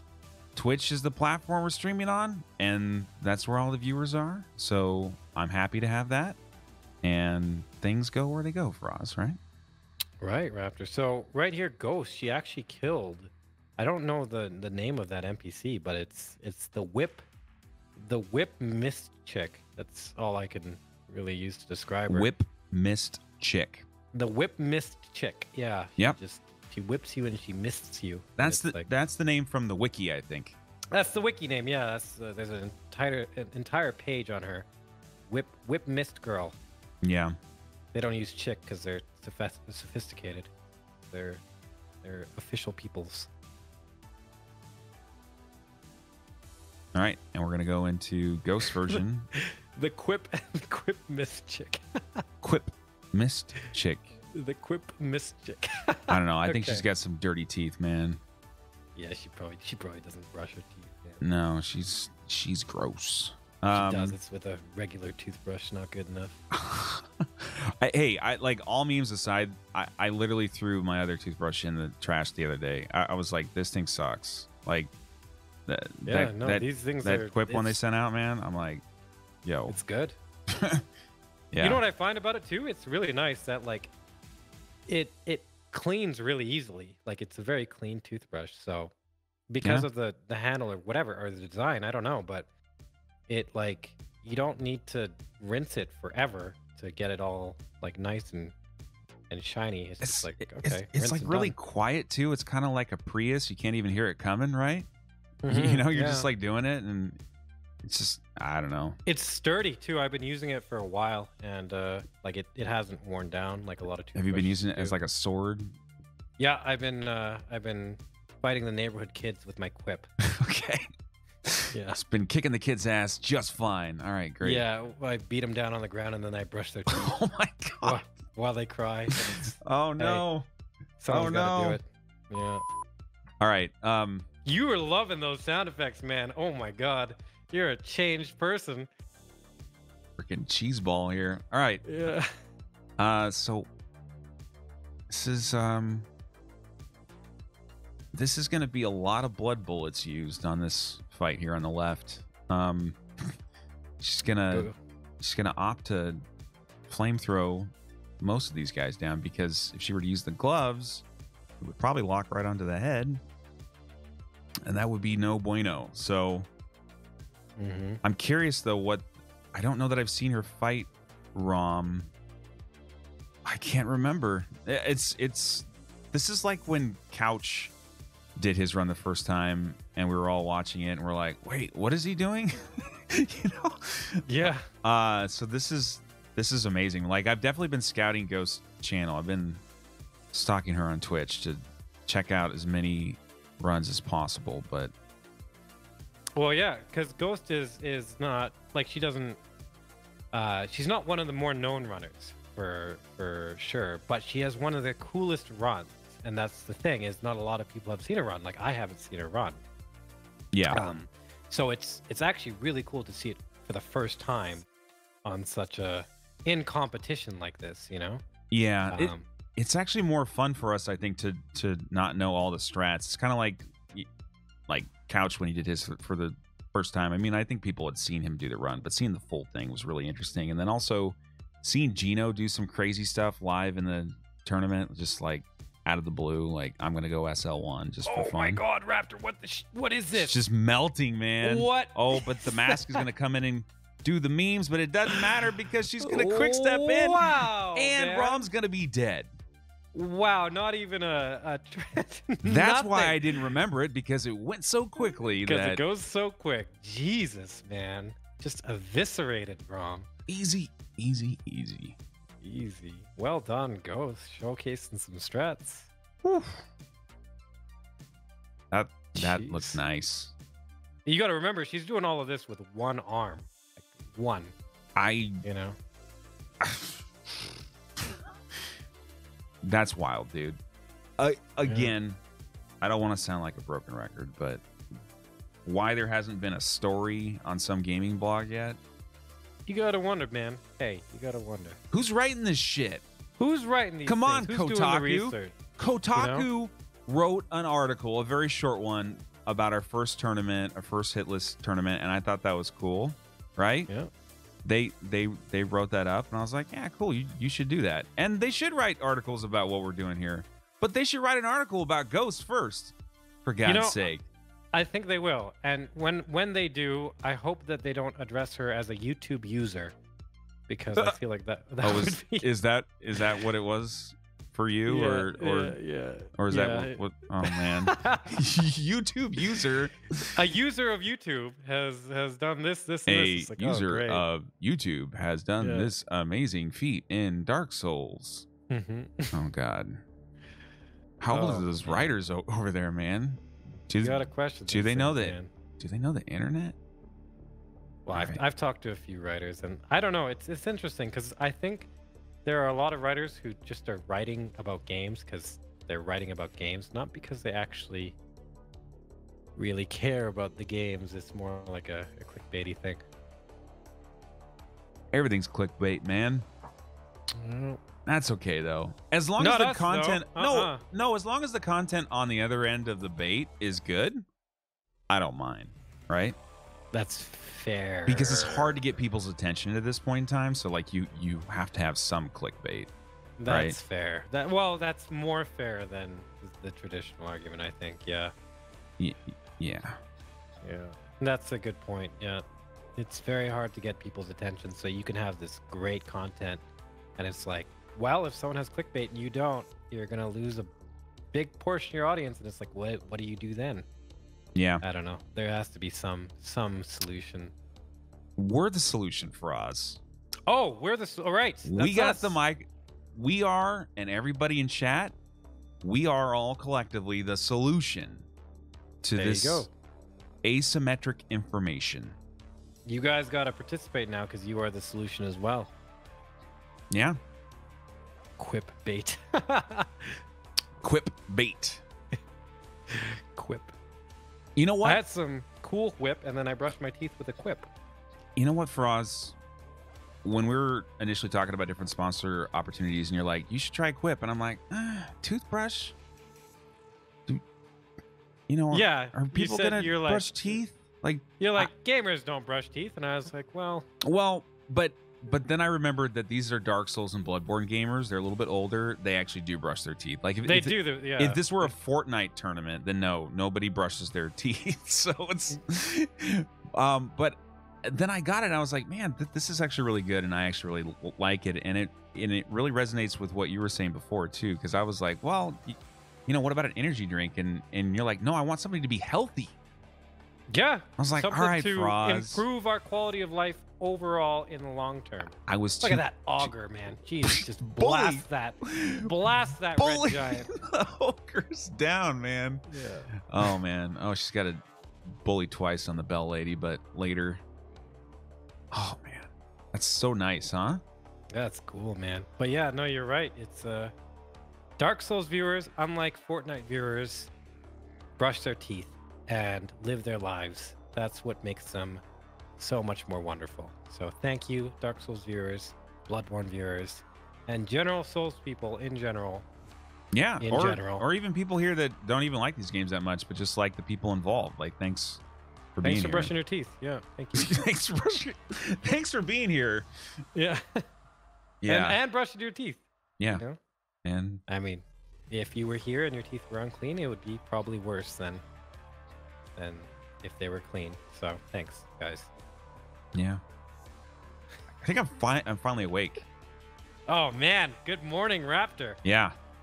How are you doing today? I'm ready to rock, man. We're just going to keep going. We're going to do all the qualifiers, all the first round, semifinals, finals. We're just going to keep going. Just today. All right, let's We're all do going it. to get Yeah. hopped up on meth Sith, and we're just going to roll, man. Let's just... God, Sudafed meth You still can't say it. It's so difficult, man. Meth sif. There we go. So backstory Yeah. on that is when Squilla and I were doing the Dark Souls 3 All Bosses plus DLC run. Yeah. I think Squilla and I were talking, and I was like, and the split name he had for Champions Grave Tender, man, no, nothing around that is pronounceable. It was Meth Sif, and Yeah. I think we got into something because his face looks pretty torn up, man. Like he's been through the ringer. Yeah, that's Meth Sif. So mine was Wolf Bitch. So Squilla was like, "Well, you shouldn't criticize my split name because yours is Wolf Bitch." Right. And I was like, "Yeah, well, yours is Meth Sif," and I couldn't say it for like a full day. Or ever. Or ever. Yeah, it's tough. It's tough for me, man. I don't know. I got messed up jaw or something. All right, we're in Miko phase 1 here on the right for Suzie. One could say that under that mask, Miko Lash is quite the anonymity. I said it, man. I got it. Nailed it. Anonymity. Anonymity. God, it's so much easier when you can hear it. Yeah, I know. Oh, guys, don't forget to read. This tournament sponsored by your local library, open until 7 p.m. tonight. Man, our library is even open now. I haven't seen a library. I don't know. We don't really read in the United States, so I'm not sure. Yeah. Sure Well, that's the thing, actually. A lot of newspapers and television and stuff, that's all going out of business, man. You got the internet now. I'd assume that libraries would be similar. Well, they're run by the government, man. Oh, I didn't know that. All right. Of course, our government's still shut down. No politics in chat. Okay. Well done. Well done. First phase of Mikolash done. Meanwhile, Ghost is still just augering everything in sight. Yeah. Doesn't get hit that time. Well done. This is a tricky run up here, actually. Yeah. You guys are funding Ghost's life. Well done. If you can do anything to support her in this spectacular showing of skill and knowledge of the game. Yeah. Oh man, she does deserve it. I'm not gonna lie. She's like kind of my favorite right now. Yeah, right now she's my favorite too. I want her to make it out. It's not a. It's not about like, any other runner. I love all these people. They're all great people, but her story and what she's overcome and what she does almost daily on Twitch here is just crazy. Well, that's the thing, Raptor. If you said, okay, so you asked me, who do I think will make it in the first place seed or qualifier, whatever. And I said positive. Now, if you had asked me who do I want to make it in first place, hands down, I want Ghost to make it first place. Like no question. As Couch would say, not even close, man. Man. Was that a prediction? No, Donnie, it wasn't a Raptor prediction. It was just a desire. That's a different thing. Okay, we got Suzie lining up the plunge here. She looks like she's lined up pretty well. She's going to go for a dodge roll off. Good. Misses. Barely misses and decides not to follow him in. So she's going to go for... Yeah, this is going to be a second phase fight with Call of Beyond and everything. Yep. Yeah, so opting not to Hunter's Mark out of this fight. Instead, she's going to go for it. Picking up those chunks. Nice. She gets the chunk. So we'll see. She has to make sure she lands the plunge. Mikolash can move.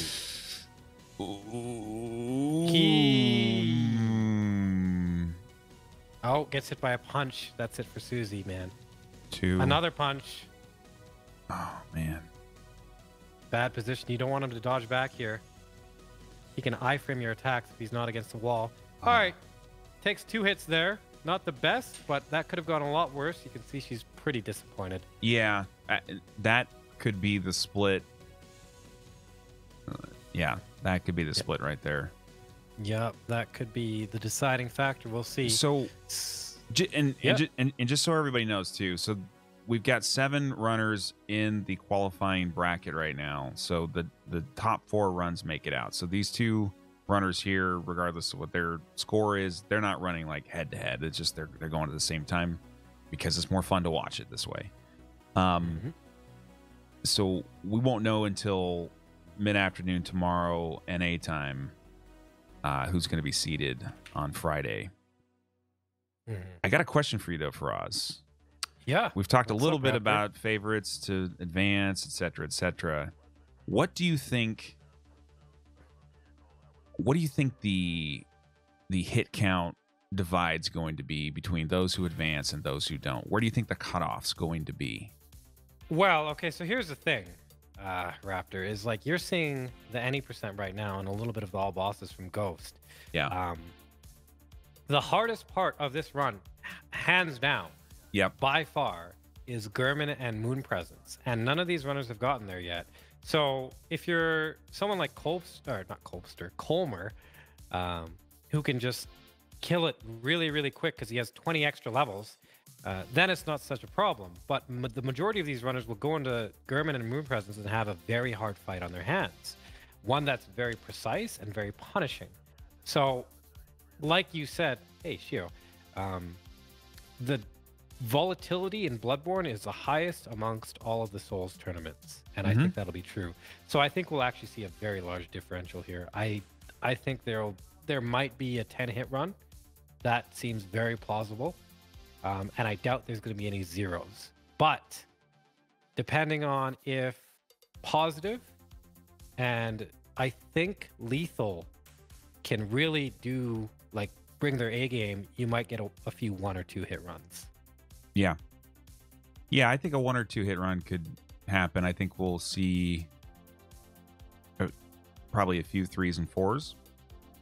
Yeah.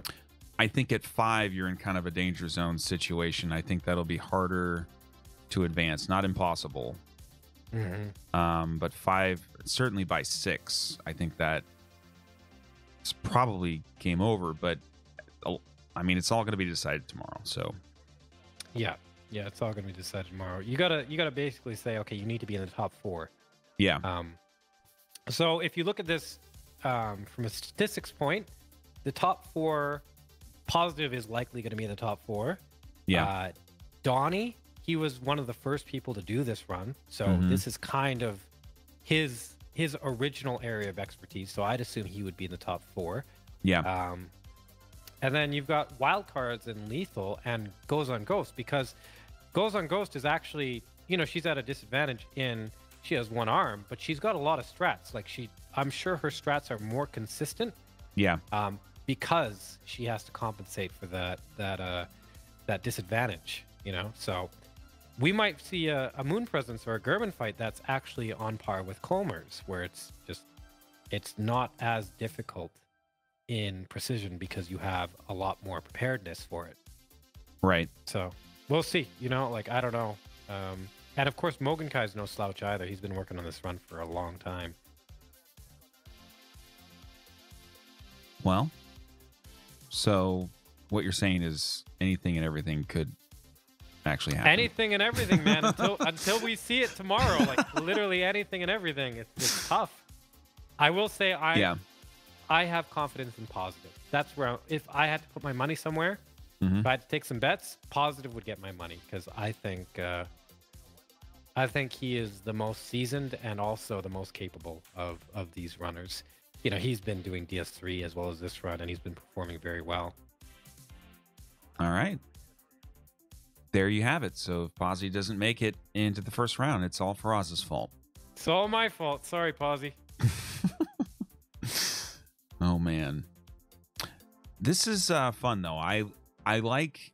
so the qualifiers are very intense for everybody in them, right? But they're a little bit more low-key because we're still trying to figure out how the tournament's going to shake out, what the final bracket's going to look like. But I think it's a nice, fun segue into this. It also gives an opportunity to a broader range of runners to potentially make it into the tournament, which I think is what's great. And if you are out there in Twitch chat and you are one of these sleeper Bloodborne Hitless gods or Dark Souls 3, 1, 2, not Demon Souls so much because we just don't have enough people, but all the Soulsborne games minus Demons, if you're like into Hitless and you've been doing runs and you want to run in a tournament, the qualifiers is how you do that. So if you have any questions about that, you can join the community Discord, !Discord, and then send me all your information, and I'm happy to get you seated in here. And the more tournaments we've been doing, we've been finding more and more people come out. Like, I didn't know about Eden before. I know him now. Last Bloodborne tournament, I didn't know about Joe. I didn't know about Viking. I didn't know about Colmer. There's so many cool people to meet. You know, it's giving a lot of people that aren't well known in the community a chance to show their stuff for sure, which is good all around. You know, you get to really see, because like in terms, oh my God, Ghost, in terms of right in front of that rifle blast, but no in problem. terms of runs, like the strats don't always come from the runner who's executing them. In the case of most of these runs, oftentimes the strats are from people like Lethal or people like Ghost, and there's a few things Dottie has done. Like, it's a collective effort, so it's really nice to be able to say, hey, these are the people that are behind the runners that you usually see. Yep. Okay, it's interesting. I think she's gonna go here and unlock the shortcut, and from there go to Parl, or maybe not. Never mind. She's just gonna go off into a corner I've never seen before in my life. While Susie goes to Parl. Okay. Hot Parl. Hot Parl. Oh man. Ooh, Hot Parl is very dead. Very dead. Easy when you got this. Look at this, man. I never knew you could do this. What? What? This like door that Ghost just went into. I didn't know that was a thing. That's ridiculous. She just ghosted through it. She did. Yeah. Wow. Man, are That's you really like cool. picking up strats? I'm picking up so many strats. Like, hey. Faraaz is like, ooh, I'm going to steal that. Yeah. I didn't know this existed. Faraaz is the klepto runner. He I'm the klepto. he borrows a little bit of this, borrows a little bit of that. He also comes up. I don't know why I'm talking in the third person with you, or talking about you in the third person, but It's okay. You can keep doing it. It's good. you know, he does this, he does that. He also comes up with his own ideas too, though, which is the most fun part. But hey, I love how you take borrow. what works, man. Yeah, You gotta. Oh, of you're course you gotta. pragmatic. You can't just stick to the same old strats, you know? It's outdated. It's not working. Gino's gonna come wipe the floor with you. Oh, and he like- will, man. He will. And Bloodborne runners, beware. If Gino ever picks up that PS4 controller and does this run, you guys are in for a world of hurt. Ooh, goes through a bad Molotov there. That was Yeah. not an ideal position. Hey, you know what I heard about Gino? Actually, you know what Gino has told me? Hmm. Gino's got a PS4. I think he's getting a PS4. He's going to get Bloodborne, or if he has it already. His first run, his first blind playthrough of the game, he's going to do a no-hit. So every hit he takes, he's going to reset. Oh my God. Yeah. Why? Why? Because Why? he's Gino, man. Oh, Gino. I don't know. So if you're looking forward to that, you can go follow Gino Machino. Yeah. I don't know why he would do that to himself, but apparently he loves it. Because Dark Souls 3 is too easy, apparently. Loves it like he loves food. That's another thing about Gino. He loves food. Oh, really? Yeah, fun fact. Interesting. Yeah. What kind of food? You know, I haven't asked Mm. really, but probably like all of it. All of it. All right, cool. Yeah, all of it. All right, we're going into the Juan Reborn. Yeah, of course. Ghost has again a different strat set here, so Yep. No, never mind. She's gonna augur everything. All right. Bye. Augur works Instead great. Instead of 2 hits, it's 1. Bye. Okay. Yeah. Now I wonder how the one reborn's gonna work, because she has to make Ooh. sure she has enough bullets to chain And stagger it. you We know? got Susie at the end of the any percent too on Wet Nurse. Wet Nurse is a tough fight, man. I think that's the. We're gonna have to split our attention here. Susie coming in. Ooh, man. Okay, Susie's going for the Yeah. old style strats. So here she's vulnerable to instant lawnmowers, which is something that Murgo's Wet Nurse is not supposed to do, but can do. So Yep. this Yeah. is a little bit sketchy, Raptor. Yeah, I'm with you there, and it could be punished. You don't want to be in front of Murgo's Wet Nurse ever, because of the instant lawnmowers. Squilla Yeah. suffered a hit from Yep. that exact thing in the tournament, and it's like anybody else can. Yep. Oh my God, Ghost's getting the first limb stagger, the Ghost stump just stagger. burning, Well channeling done. her inner couch jockey. Susie's still in phase 1. Just This is burning a some deadwood, slower man. but an interesting way to see this fight. It's very methodical. It's like you're like roasting the turkey. roasting know? the turkey. A very disgusting turkey that, by the way, you should never eat. Definitely roasting, not like charring beyond recognition or anything. No. Susie nails that nightmare skip. Well done.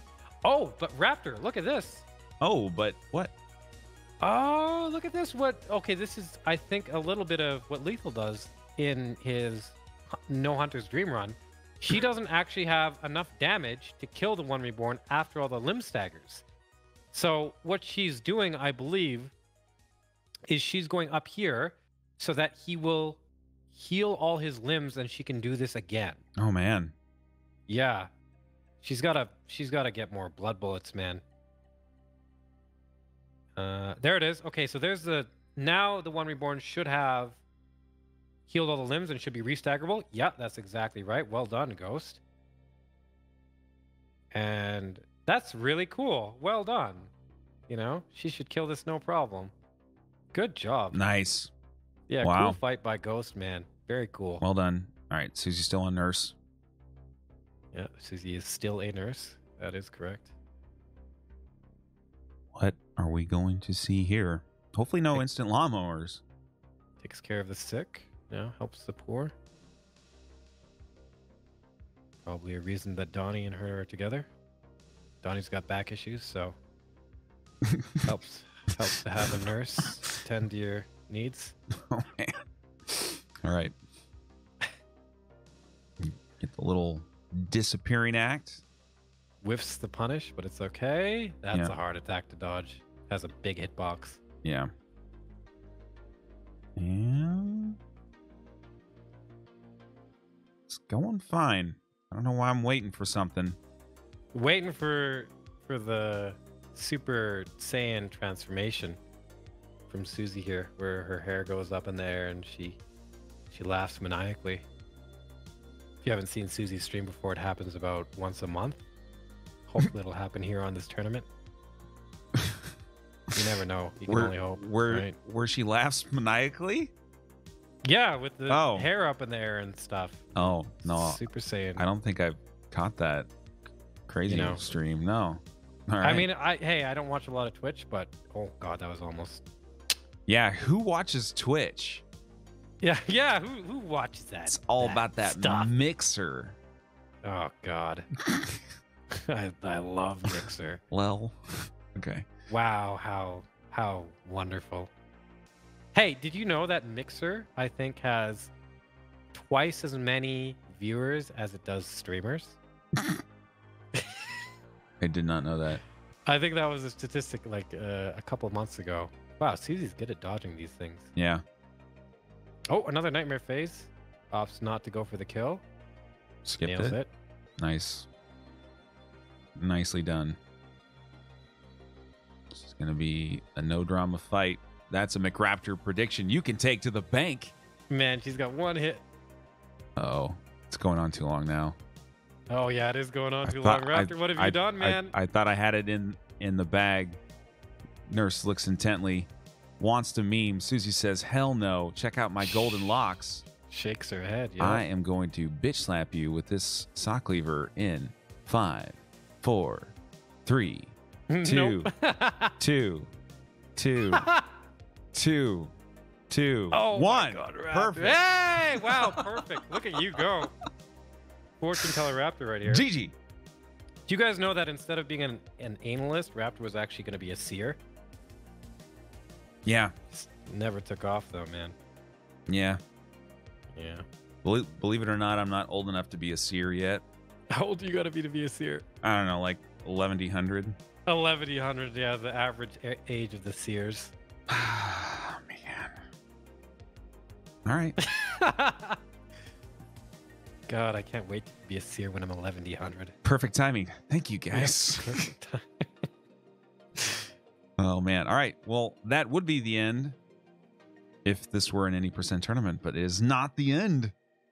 No. Oh, no. We're going into big boy mode now. Yeah. We got some cool bosses, some never before seen mechanics. Never before seen. Wait, what are these never before seen mechanics?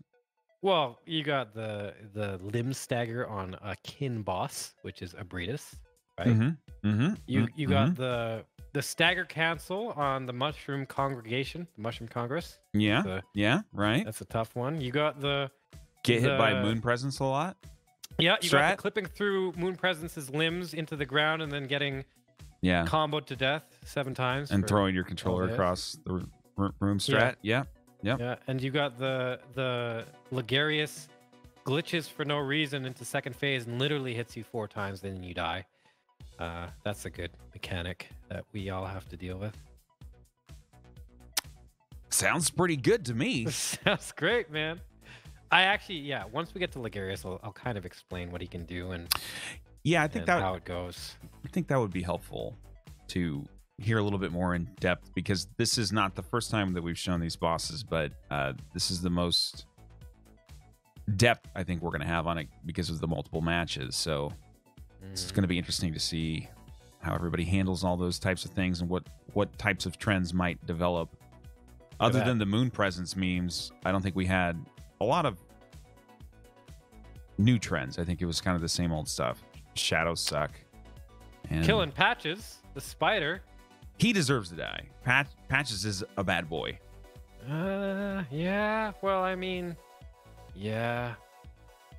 He's a spider. I feel that would be really terrifying, finding a Patches with, well, a spider with a human head. Yeah, but just Patches as a character in the Soulsborne games, he's a terrible person. Well, do you always kill Patches? Always. You always kill Patches. Oh, Always man. kill him. All right. Well, How about the doll? Do you keep the doll alive? you know what? I don't kill him in DS3 though, because he's Why- like why a not? vendor that I need stuff from. So I don't Oh, I just yeah, don't mess skulls with and it. stuff. Yeah, I'm like, all right, I'll just leave him alive. Yeah, might as well. Yeah. I guess that's fair. Yeah. When does Posy go on? Tomorrow. So we got Positive, Donnie, Mogenkai, Eden, and Lethal going on at 11 a.m. Eastern on Tuesday. Oh man, this just in. I heard that. Okay, well, look, Joe, Viking, and Cythereal are all doing runs as well. What are you talking about? That's what they just told me, man. You're gonna have a lot of runners tomorrow. Surprise new runners too. Man, it's gonna be a good day of matches. If there's one thing I don't like, it's surprises. You don't? Is that what you don't like? You don't like surprises? No, Raptor? I'm joking. No. But well, here's the thing. So both Squilla and Gino don't like surprises. Yeah. Yeah. So, well, I was looking into that and trying to figure out Or why. birthdays. Oh, that's true. Yeah, that's true. So, do you like surprises or birthdays, Raptor? I mean, sure. Yeah, you don't sound too convinced by yourself. Not surprises when it comes to runners that are going to be in the tournament, because, you know, spend a little bit of time on trying to lock that down. That's fair. Okay, that's fair. So not bad surprises. You tell those jokesters if they want a slot tomorrow, they got to talk to me. No, I was just kidding. I made that up. I man. know you did. Yeah, okay. Liar. I had to spice it up for Amy the, G. for the Dollar. people. All right, let's lock down the strats here, Faraz. Play by play. All right, so Susie's going to come in here. She's going to go through her inventory, scroll a little bit, exit out of it, wait for the blue elixir to evaporate, pop the bolt paper, pop the beast pellet early, which is fine. It's okay. She's going to run up to this first post here, stop and wait. Oh, maybe not. She's just going to whiff, which is not good. Takes another hit. there. Oh, no. Yeah, she's supposed to stop and wait there, which she didn't. Takes a hit from Amygdala, which so now she has to fight this straight up. Mhm. I believe what she's going to try and bait out is jumps. No, never mind. Does not go for the visceral. Misses the punishes on the arms. Luckily, the damage is going in hot, though. But this is a problem because... Yeah. Oh, wow. Does not get hit. She's hitting the crotch now. Yeah, it's a pretty safe spot for a while there. You can abuse foot mechanics too, but... God damn, she breaks the leg, but Amygdala's taken no damage. Finally dead. Oh my that is God. Amygdala YOLO strat. That could have gone a lot worse, Raptor. Like a ton worse. That could have been catastrophic. Yeah. But it, you know, that was a pretty good recovery. So, yeah, not bad. She recovered well. For all the hits she's taken, she's only taking one. Like it could always go a lot worse. You know, it could spiral into 7, but she's not letting it, and she's not dying either, which is a good thing. Yeah. Well, right. Hey, look, it is what it is, and I think if she has a clean moon presence, I think there's still a chance for her to advance. Oh man. And by clean, I mean like, you know, 1 hit or less. Yeah, no, moon. Like the thing is, yeah, this isn't over until it's over. Moon presence is a very hard boss. And I fully expect. So, and this is something that we implemented. I don't want to call it the Faraz rule. oh well, it's too late now, isn't it, Raptor? Wait, no, that was something else. Anyway, so Okay. we if you type in chat !max hits, we have a maximum hit count now in the tournaments to avoid just, you know, nuclear meltdown runs, which happen to everybody, and in a tournament just aren't fun to watch. So just we have a max hit, basically the run's over. So in this particular category, Bloodborne All Bosses, it's 10 hits is the maximum, and that's when the run is dead.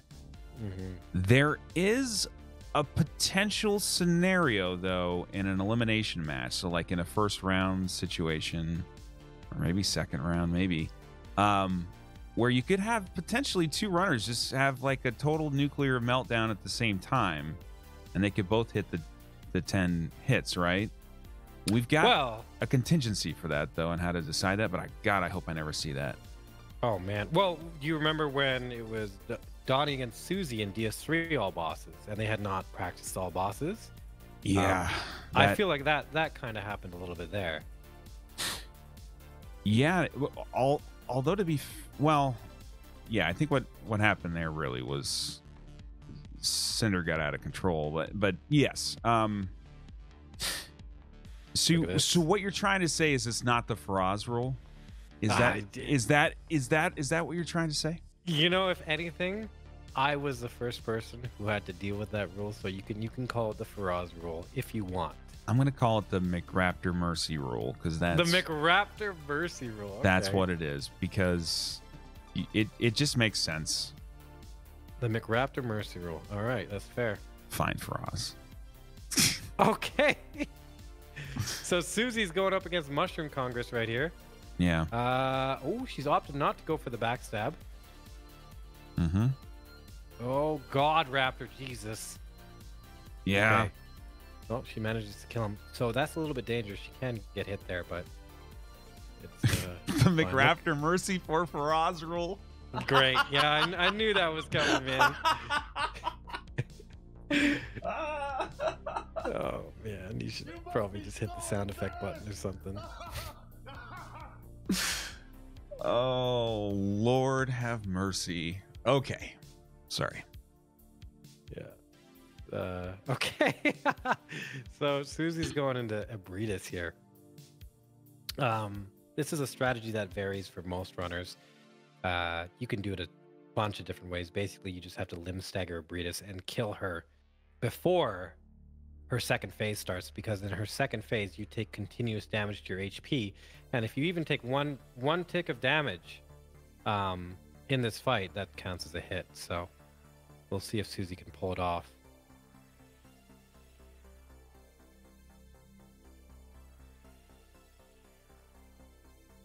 Okay. The setup here is going to be the stare down. The stare down, the tentacle stare down. She pops bolt paper and a beast blood pellet, which is interesting. Goes for an R1 L1. Standing here is a little bit scary. Okay, there we go. Staggers it at the perfect moment. Misses the last shot on the head. Yeah, and gets slammed by the took a headshot. The face. Yep. Now she's in a really bad position. You do not want to be in front of Ebritus. You really don't. Oh, okay. Well, I don't know what that was. I don't know what she's gonna do here. It seems she's like gonna mark out and reset. You can't do that. Yeah. Because Ebritus is now awake. So regardless, you have to approach Ebritus. That's the thing.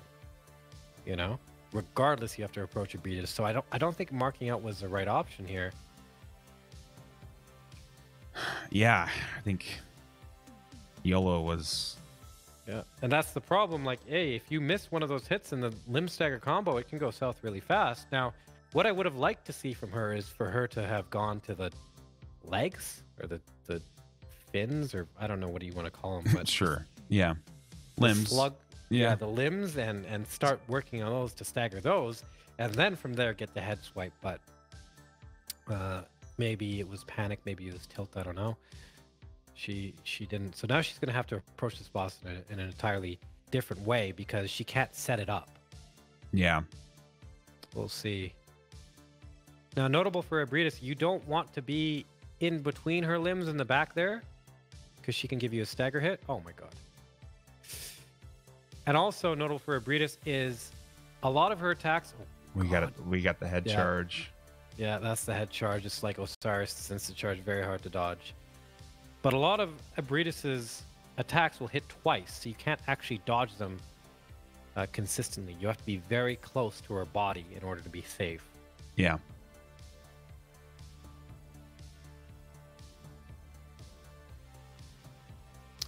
This is a tough spot to be in. Faraz, you've been in a similar position. What is it like going through your head when you're running a tournament and a run just kind of...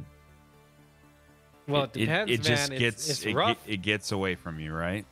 Because basically in no-hit runs, it's a reset run. So there's lots of resets. And because of that, strategies are focused around, okay, you get this done, you do it, and if you mess it up, you reset. So in a tournament setting where you're not allowed to reset, you have to keep going. Yeah. It's a lot more difficult. You have to nail the strats, and there's a lot more pressure because if you don't, you're done. It's like, okay, well, I screwed it up, and now I'm going to take 20 hits. Just like here, this one mistake that Susie made, she missed the headshot, has caused her 2 hits so far and potentially more. And now what she's doing is like, I don't know. She's going to have to contend with a scenario that she's not used to. In a tournament setting, which there's the charge again. That charge is challenging. Yeah. She took another one, man. That's the thing. You can't stay in front of a Breedis. You gotta get as close as possible to those back legs so you can issue in a limb stagger. So I don't know. We might be seeing the mercy rule here. I'm not sure if Suzie is well versed in the Breedis fight. Meanwhile, Ghost, I think, has an easy boss fight here with the ranged build. Oh yeah, that's nothing. It's just mainly bullet management. Yeah, and you gotta dodge the shadow phase. Getting the nightmare cancel. Yeah. That's it. So Ghost should be in very good shape. No risk of instant lawnmowers or anything. God, look at that homing, man. Yeah. No, it's got great tracking, huh? Well, if you remember on the Shadows fight where it was like veering off to the right and then it made a hard left and it went right into the boss. Yeah, like that. Like, oh God, that's a good. The good damage spell. isn't overly impressive on this boss, but I mean, the range I think is decent here. Yeah, it gets it done for sure. Yeah. Just makes it kind of a GG easy moment there. So that's an any percent run done. Plus Okay, a few actually. Oh man. Charge again. Okay, this time she doesn't die, so we'll see if she can capitalize here. Yeah. She's backing up, and she gets the weird dance flail move. That's another hit for Suzie. Okay. I feel like she's being a little bit too passive here. I don't know what she's waiting for, Raptor. Yeah. She might be waiting for a head slam. That's all I can think of. Yeah. But you're so much more likely to get an insta charge. Yeah, she's waiting for head slam. That's exactly what she is waiting for. Okay, misses the visceral. Second phase. So watch her HP. Okay, so she's taken damage ticks there. Yeah. So that's another hit. She's at max. And yeah, she got magicked. So yeah, what I would have loved to see from Suzie would be a limb stagger, going for the legs, going for the other arms and stuff, just to make sure that that second phase didn't go as it was. But maybe, and here's the thing, maybe she doesn't know this fight as well as someone who's done this run. Yeah. More often, because I think she's pretty new to the All Bosses run. Let's get some hearts out in chat, though. Whatever you guys got for Suzie, please. This is a tough run. She's not the most experienced on this at all. There's some people that have spent way more time, and I think with more practice as well, I think we wouldn't see this at all. And she's competed at high level. She's knocked off Faraaz in a Dark Souls 3 tournament, I've heard. Yeah. She's done some great things. So please support her. Make sure you follow her channel, SlipperySuzie, and yeah, that's just the way this shit goes sometimes. It's hard to watch, but if the threat of death and a dead run weren't a thing, then this wouldn't be exciting. So without victory, there can be no.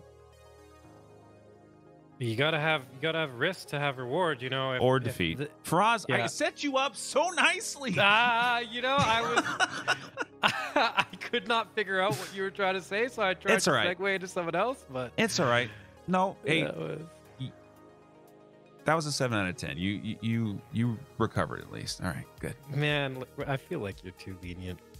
Sometimes. Oh man. All right. Yep. Yeah. All right. Well, we got Ghost here, and she's picking up stuff from corpses. Yep. Quite the hobby. Thank you guys. I see lots of hearts out there. It's a great community, and look, I mean, there's no shame in a dead run. I mean, these runs take people on average what? Like how long to get the first any probably percent, about, you know? usually, well, it depends, but in general, for most of the runners here that are competing, probably about a month.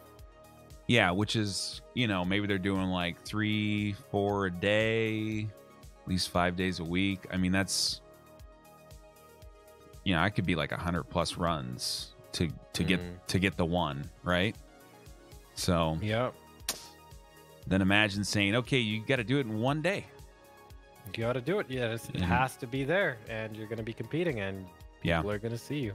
Yep. Oh, nice. Susie managed to dodge the thing. I don't think she knows that you can stagger the back 2 limbs. Yeah, and that may be it. That's a rough thing. Like, she's waiting for the head, which is I think the most dangerous. Yeah, because right there she's straying away from those limbs, which is, I think it just came down to like, okay.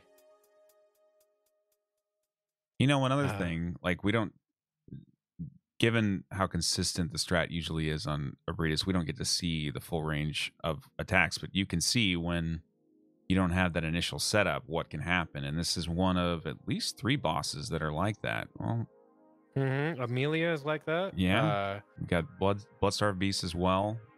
Am I missing one? Amygdala, Amy G. Dalla is kind of like that a little bit. Yeah, right.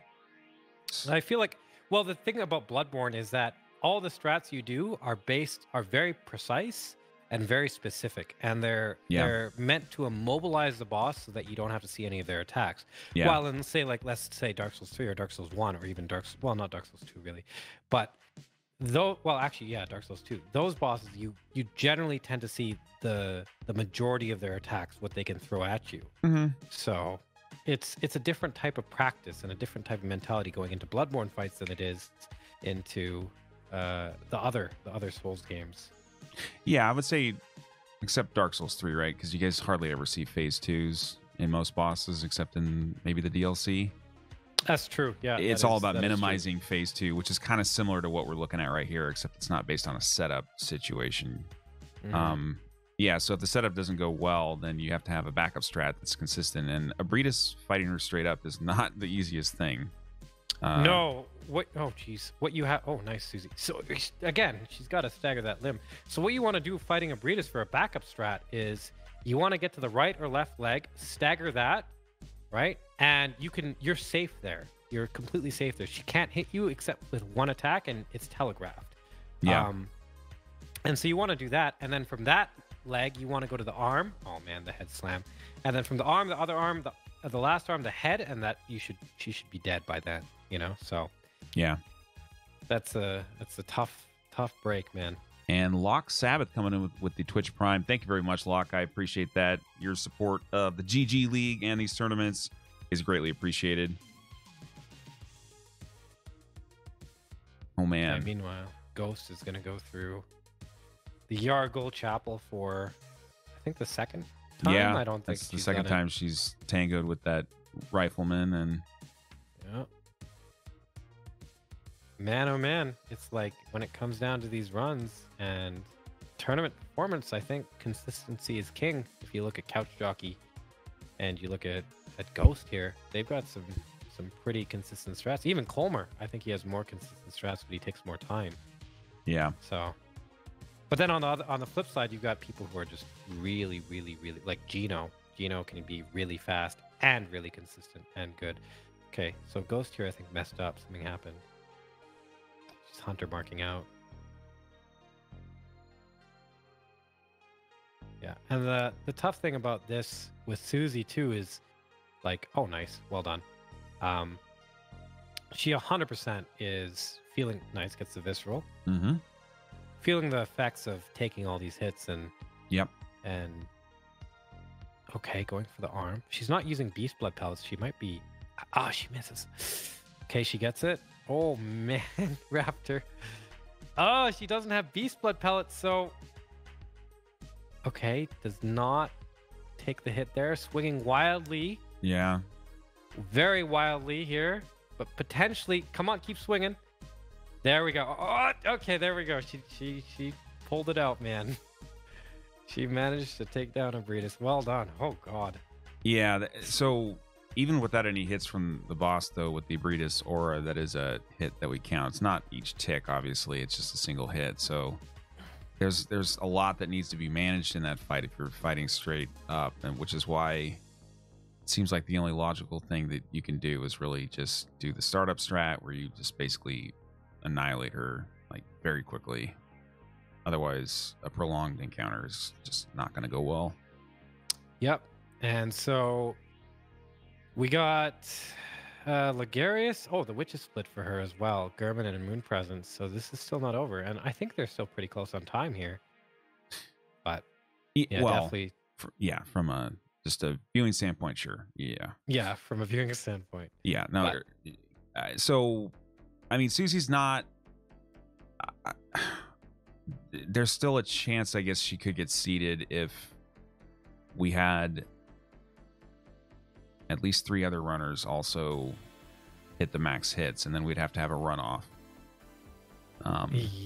What's a runoff, Raptor? Well, then they'd have to run again on Wednesday or Thursday this week. If that happened, I'm not expecting that, but it could happen. I mean, this is an all boss tournament, and we've got some people who haven't run it before. So look at you. You got this. You're prepared for this stuff, huh? Well, why do you think we got so much time between now and the first round? Yeah, you got an extra day. Well done, man. That's Come on, really cool. dude. Oh boy, you want Raptor to organize anything? He'll do it really well. You can get him to organize your kid's birthday party or something. Oh That'll yeah, be the best, I'm the great best at birthday parties. party Yeah, ever. yeah. Well, like I'm a ginger too, so I can just like be a clown, right? Isn't that what we're supposed to do? You got 2 in 1, man. That's a really good deal. Hey, if you guys have kids, well, first of all, you need to buy a quip to brush their teeth, and then you got to book them a birthday party with Raptor. Yeah, right. Yeah, exactly. Oh man, I'll come too. Don't worry. Thanks. Yeah, I appreciate that. Yeah, chat. I hear what you're saying about the max. I'm not going to do that. Generally speaking, once somebody's hit the max runs, like we put the run done screen up, and that's the end of that. Susie's continuing the run. I think that's great, but we've got the max hit command. We got chat who can answer questions. The max hits are 10, and I will remind everybody throughout the tournaments what those maximum amounts are. listen, chat. You gotta leave it to the experts, all right? Yeah, well, don't be like that, Faraz. You gotta leave it to the experts. Listen, are you brown? Didn't think so. Get out of here. I'm actually not. Okay, I gotta go. Okay, bye. Okay. It's okay. I got some paint for you, Raptor. It's fine. No, I hear what people are saying, but we've got a very specific system, and you guys don't know what it's like on the back end here to make all of this work. And I know it seems simple, but we're here with you to answer all your questions. And in a usual environment, like if this were like a head-to-head match, like elimination, they would just be done. Like they would stop running, and well, you're making it sound like we're here to like therapize them. Listen, the rules are the rules, and the rules are the rules for a reason. They're not just willy-nilly. They're thought out so that the tournament flows as nicely as possible. So you just got to sit there, trust in that, and well, try and talk and think about things that are beneficial and helpful. Yeah, I think the main thing that is visually confusing though is that like when you have a runner who's updating hits after the max, right? And so people are like, math, it's not balanced equation. But yeah, no, I get it. I wish we could have like a central hit board, like have somebody in charge of the central hits. Well, actually we could. The difficulty would be getting it updated. Like we still have to do it anyway. Yeah. Yeah, but if we could get that so that the runners didn't have to run it on their end too, I mean that would be kind of cool.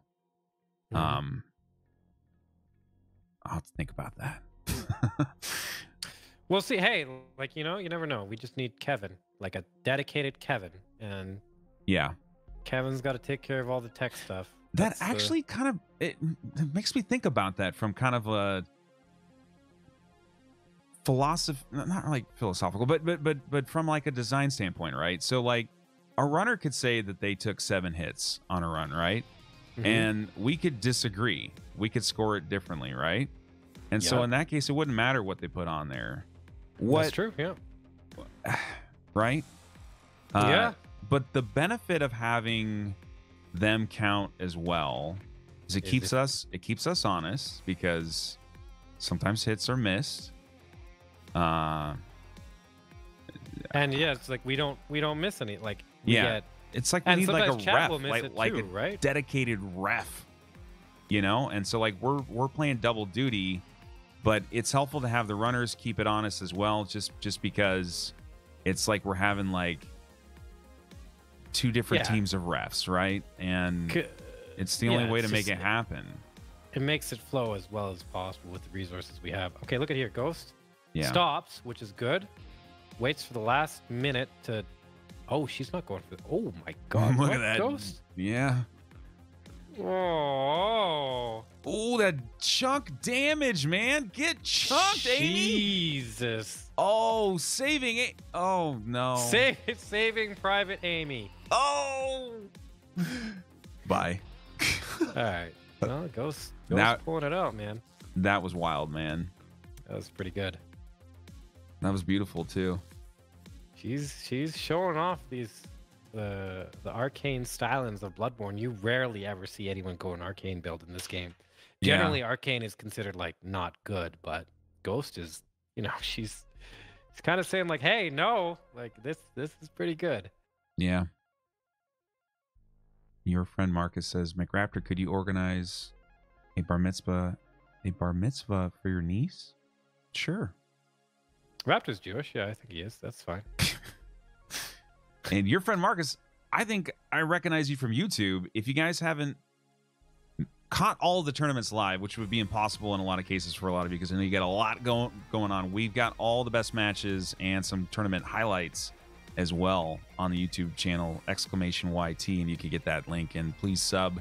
I do appreciate it. Also, a little preview. I didn't get it going today because it's too many days in between now and the giveaway, but I am going to run a giveaway for this weekend's first round tournament. Since Resident Evil 2 Remastered is coming out on Friday, we are going to give away a copy of Resident Evil. No way. Yeah, and the only thing that you got to do is follow the Twitch channel here and sub on YouTube, which are both free. And you get Wait, is it Resident Evil 1 or Resident Evil 2? It's Resident Evil 2. Okay, all right. Just making I'm not giving away the one that came out like 20 years ago. You never Oh, know, guys, man. I'm going to give you a $5 Steam key. Wow. No, the Okay. new one. Yeah, come on, Faraz. Sorry, man. So yeah, so I'll run that through. I'll put the links together and all that. So you don't have to worry about it right now. You don't have to do anything right now. But if you do follow up and sub now, you'll be all set up and ready to go when you log into the link. It'll recognize your good duties and you'll get entries in for that. And I will draw the winner after the last match on Saturday. So you will be a day behind on the game. So sorry, but whatever. But it's a game, man, and it's a AAA title. And you shouldn't be Jesus. playing Resident Evil when the tournament's going on. You should be waiting until the tournament's done, and then you have my permission Yeah, what are you guys doing, man? to play the Jeez. shit out of Resident Evil. Yeah, How uncouth. right. That. Yeah. Disgusting. All right. But Okay. you guys heard it all here first. I haven't told anybody else. Really? Yeah, I didn't even know this, actually, guys. You heard this before I did. Don't think you can win. Well, you can enter. I'm entering. Yeah, I want that. I haven't Okay. bought my copy yet. Frost is like, yeah, dude, I would like a copy. Yeah. Yeah, that's what I would like. That would be great. Yeah. All right. Okay. So all of you that are thinking of entering, it's like, hey, man, hate to break it to you, but you're gonna lose. That's my copy right there. Yeah. All right. Yeah. Faraz is gonna. I will announce the winner publicly, so you can find out if Faraz scammed you or not. Set up like 15,000 phony accounts. I'll do it, man. Don't create a bunch of fake accounts, though, guys, because that doesn't really work. Oh man. We have ways of finding out your treachery. But yeah. All right, Susie and the Witches split here. She popped her second blue elixir a little bit early, but it doesn't actually matter here because, well, you only have to get through this first section and then you're safe. And Ghost going back to Yosefka. Yosefka's. Oh, hey, I got a sub. Thanks, Sharingan Kakashi, for the sub. So she's going to Yosefka, and I don't know why. But it might have been for the umbilical cord. I think that's what it was for, Raptor. She had to get the umbilical cord. Of course, to do all bosses in this run, you have to find and eat, or I guess use, 3 1/3 of an umbilical cord. So that she's popping one there. So that when you're done fighting German, Moon Presence will come and be like, "Yo, what's up?" And then it'll be like, "Oh man, you're scary," and then you'll fight it like, instead. Oh of, man, you just trashed my run. Yeah. Yeah. Instead of like, okay, run over. So. Yep. That's something that the runners have to make sure they do. It's fun times, huh? It's great. Yeah, and the place as well. Do you know where you can get all the umbilical cords, Raptor? Well, there's 4 of them. There's 4. That's correct. I do. I have not got them in a while though. So the first one is in the Old Hunter's Workshop. That is correct. Oh my God, man! Is Ghost already going into German? She's going. Yeah. What about Ligarius? I haven't seen a Ligarius fight. Or an Abretus fight? Did we see an Abretus fight? No, I don't think so. No, I think she must fight him first and then bones out. That must be it. That's interesting. Okay, so yeah, she's basically saying she needs the souls for something else. Yeah, the other fights. It must be a pretty specific method. Yeah. All right. Well. Yeah. German fight's going to be pretty easy for her because she doesn't have to worry about parries and she can stay at a range. And of course, German can't really do anything at a specific range. In this phase, if you're just far enough away, he can't really shoot you reliably. And she's doing a lot of damage. Hold on. I have an insider source, aka Colmer, says she saves Abretus and Ligarius for the end because she needs the extra levels. Okay, thank you, Colmer. Colmer knows everything, man. Hey, you know what Colmer's favorite pie is? What? Apple. There's nothing wrong with apple pie. Like, are you trying? No. Oh, no. Okay. No, I thought maybe you were. No, I'm not a mean person, Raptor. All right, but I'm not a cake. By the way, you're not a cake person. You're not a cake. Oh, I'm not a cake. I don't know what that means. I don't know what if McRaptor was a cake. What does that mean? Man. I mean, who said that? You said that. I don't think I've ever said that, man. All right, great. Well, there's the Ghost beating German. That was pretty good. That was actually really good. She dodged an attack. Pretty good. Well, it's hitless, so I think by the terms of the rules, that's as good as it gets, right? No, that was a very good fight from her. Well done. It's like what we're seeing with Couch Jockey over again. The early game for Ghost is a lot more difficult, but then the late game for Ghost seems to be easier. Yeah, going smoothly, you know. Yeah, you can see it on her face too. She's happy, man. She is, yeah. Oh God. She's doing well. It's always good to perform well under pressure because you're so nervous and you know you're afraid of the worst case scenario, but then hey, it ends up going all right. We should have like a hitless tournament like across multiple games where we have like the Wizards versus the Stick Boys. The Wizard. Oh man, that sounds pretty good. All right, I want to be a stick boy. Of course you're going to be a stick boy. So we got to figure out who all the wizards are going to be, but I think Mog can do Magic and DS2. Yeah, I want to just have a stick boy meetings where we just be stick boys and talk about stick boy strats. That sounds great. All right, good.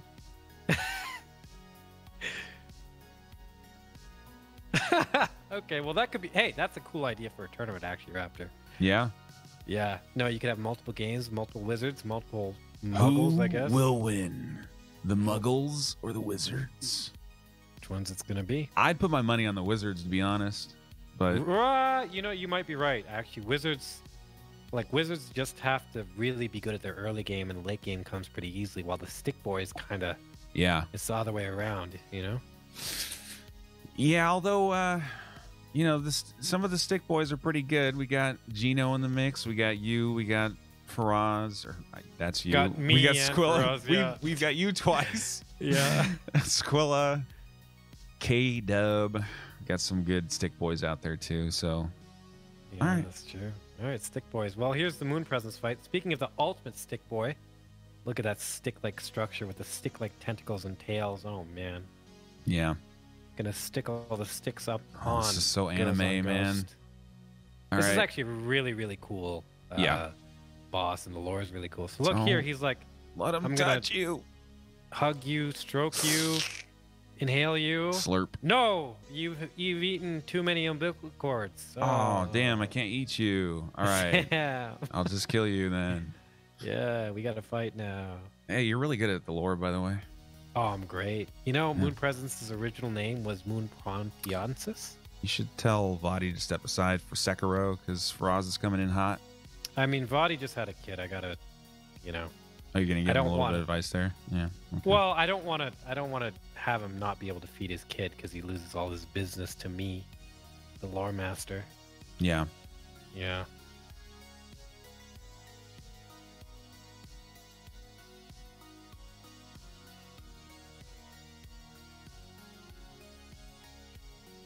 What are we gonna see here, Faraz? Okay. So I've actually never seen Ghost do this fight at all. She's throwing Molotovs, and I think Yeah. she's okay. So she's down at 1 health, Yep. and so I believe the reason for this is because if you don't take health damage from Moon Presence's AOE, Yeah. it doesn't stagger you or anything, so it doesn't count as a hit or anything, and that's what we decided on the BL4 run. Yeah. BL4 no hit that Lethal wanted to do. So you basically have to figure out a way to Yeah. get your health down to 1. Right, that's- because you're not gonna be able to do enough. Yeah. So she's gonna be in a similar situation here, Yeah, given that she because doesn't. Yeah. I don't think there'd be any other reason for her to have such low health. She's getting good RNG on attacks here. This is Yeah. what you want to see from Moon Presence. Spacing really well too. That puppy dog run. Okay, so that's the AoE attack. It didn't do any damage to Ghost, and it doesn't have any effect on the character, so it's not really counted as a hit or anything. Wow, Ghost has a substantially easier Moon Presence fight because she doesn't have to worry about limb staggering. So that's great, man. Like, wow, good job. Goes on Ghost. No problems there at all. Well Yeah. done. Yeah. Wow, man. That looked like a good way to do Moon. That looks like a great way to do Moon, yeah. Just getting your health down to 1 so you don't have to worry about that attack. Because the original strategies for Moon Presence are all based around not letting that attack happen. But I guess what Ghost and Lethal have done is said, hey, well, if it doesn't hurt you and it doesn't Yeah. affect you in any other way at all, it doesn't really count as anything. So So it's a nice Palmer way around it. brings up a good point. He says that strat isn't possible when you're leveling skill. Is that because of the fall damage? So what I know is that Lethal had to find a specific way at Blood Level 4, and he had to fall off a bunch of platforms and stuff. Yeah. So that he could get 1 health, and it was a very specific method. So I'm gonna guess that's it. I'm not very well familiar with this. I think 'cause I just do it the old way. I think it's like the mechanics with agility in Dark Souls where it reduces your fall damage taken. So I think mathematically, Colmer, are we on the right track here? I think mathematically the drop doesn't work. That's probably something around it. Now I wonder if you could do it with I'm not completely sure how the blood bullets work, but I wonder if you did a combination of fall damage and blood bullets, you could do it consistently. So we're gonna go into Breedis with GoesonGhost here, and it's basically gonna be tentacle against tentacle, man. Oh, man. I'm pretty sure we're gonna see at least 1 auger. The tentacle prawn. Yeah. Oh, and one other thing, Raptor, that I forgot to... Oh, it doesn't quite nail that. Forgot to mention is that GoesonGhost is using a rune. That allows her to have 24 bullets as opposed to 20, as you can see on Susie's screen. Wow. Which I'm guessing is pretty, it's pretty important. Yeah. Oh, GoesonGhost is on PB route, apparently. Right now. Yeah, that's that's really cool. Don't jinx it, man. I was told by P-Scopa. Her final split says RNG boss. Oh, Logarius. Yeah. It could be dangerous there. Gives the head a little kiss. Very kind of her. And she runs the shit away. Okay. So that pre-boss fight damage doesn't actually do damage, but it does stagger damage. So it'll make the head easier to stagger. That's why she did it. Yeah. She got it. And now she's casting a Call Beyond. Boy. Why? Miko strats. Huh. That's okay. Dodging the puke. The blood puke. Oh, that's not good. You're a wizard, Harry. She's not taking damage. She's out of range. She's out of. I didn't know that had a range. Yeah, man. it's an aura. Yeah, it's got a range. Okay, watch her health. She's got a little health, Raptor. She's got a little bit of room left. Yeah. Oh, and she missed on the blood bullet. Pocket RNG. No. Oh God, she's in good. She's fine. Come on, one more. No, she's fine. She's fine. Look at that shit. Did she take a hit? Did you see it move at all? No. Are you sure? I don't. Oh my God, man. Let's get a clip from her channel from the aura. Oh, maybe. Yeah, we have to see. Like that's very hard to tell if she took a hit or not. Can somebody get a clip from Ghost channel right now, please? I don't think she did. Yeah, I really don't think she did. But someone should clip that and verify. I didn't think about the aura coming in hot. I was like, no, she's got plenty of spacing here. She's fine. But you were right. Yeah, if that gets close enough, then she takes she took a tick. People are saying she took a tick. So we'll see. Well, let's look at the clip. We need a clip, please. Yeah. Somebody get me one. Yeah, we need some proof, but she's looking pretty good, man. I was so focused on Abridis' position, to be honest. I wasn't watching the health bar as closely as we all should have been. It would have been the small. Well, okay, so would someone's got a clip for me here. You can post it. We've got draw one. Kill Foxy. All right. Okay, well, how about you watch it? I'll just watch Susie and Ghost for now. All right, we're gonna put it up on the screen. Oops. Okay, so Ghost is she's opened this shortcut earlier, and now she's going back to Logarius, and this is her final boss of the run, and she has labeled it suitably the RNG boss because that's really what it is. Logarius is not well designed. First of all, you're on a roof, and the way he moves is not very good for him. What the RNG mostly refers to is Logarius can opt. Nope, she didn't. No hit. Nothing. No hit. All right, so she's still at 2. Well done, Ghost. Still on PB pace. Good job, man. Or Ghost. But yeah, it's okay. You still say man. I say man to everybody. Yeah. So with Logarius, the second phase, the phase transition is optional in certain positions. So in order to get Logarius to not do the phase transition skip, you have to do between 2,500 and 2,700 damage. And if you do any more than that before the phase transition triggers, Logarius can skip it, which is a really bad thing, because if he skips it, he instantly goes into about 4 or 5 different attacks. The second thing that can cause Logarius to skip the animation is if his back is against a wall, or he's on a slope that's too steep. If any of this happens when he's about to go into his phase 2, he can skip it. And that's just a really, it's an unideal situation. So Logarius is a very volatile boss in that you'll either take 0 hits or you'll take 5. So hopefully that doesn't happen here for Ghost, especially since I don't know how her setup is going to work out with Arcane. Yeah, and chat's saying that Ghost was commenting on the arcane resistance of Logarius as well, which is obviously not a good setup. That's true. Yeah. Okay, Witty just said that here. Ugh. Of course, be competing on Friday. Yep, that's not good, man. Mm-mm. Oh man, Raptor, I'm actually pretty excited to see this fight. Yeah. So Logarius has a bunch of different mechanics, and I'm pretty sure we're going to see a second phase from Ghost here. So she's going to have to deal with where he twirls his sword around, sticks it into the ground, and then a bunch of swords fly at you from all around the map. That's very hard to deal with a gun, but with the arcane spells and the high cast time, I don't know what's going to happen there.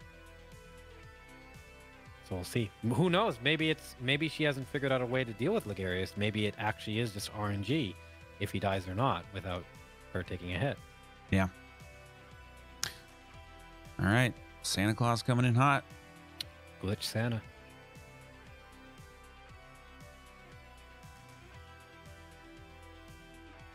Watching the cutscene. Yeah. Of course, this is the last boss. For the swag, why not, right? Why not? Oh man, I'm sure there's a lot of people who've never seen that cutscene. There's a lot of shit going down here. So this giant sphere, look at that radius on it. Yeah, you don't want to be anywhere near that when that explodes. So that's very dangerous. Okay, going for the call beyond here. She's using that more and more. Ooh. Getting the home and skulls, but they evaporate at a certain range, so that's good. That's something she has in her favor. She's doing some pretty good damage, Raptor. Yeah. Yeah, it's not bad. Call beyond is it's no joke, man.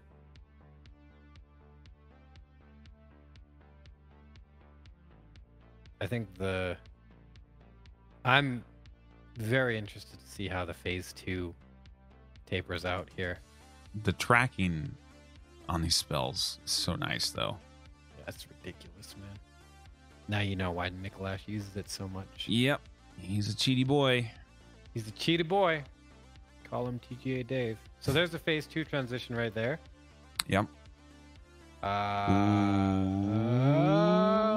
Okay. Okay, she was in the start menu for a second there, so I wonder what she was doing. She might have been switching her spells. Okay. Or it might have been a cancel or something. I'm not actually sure what she was doing there. It's interesting. Yeah. And here's what I was talking about with the swords flying everywhere. So she has to deal with this.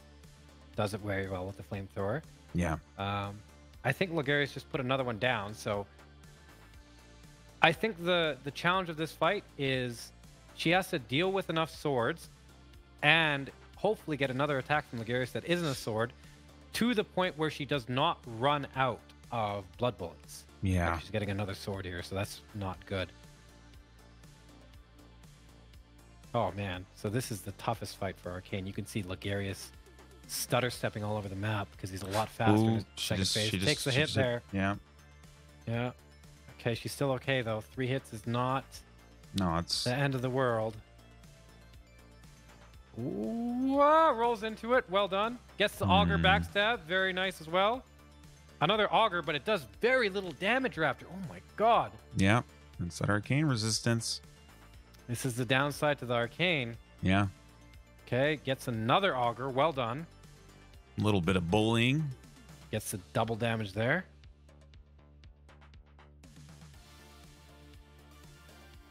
Okay.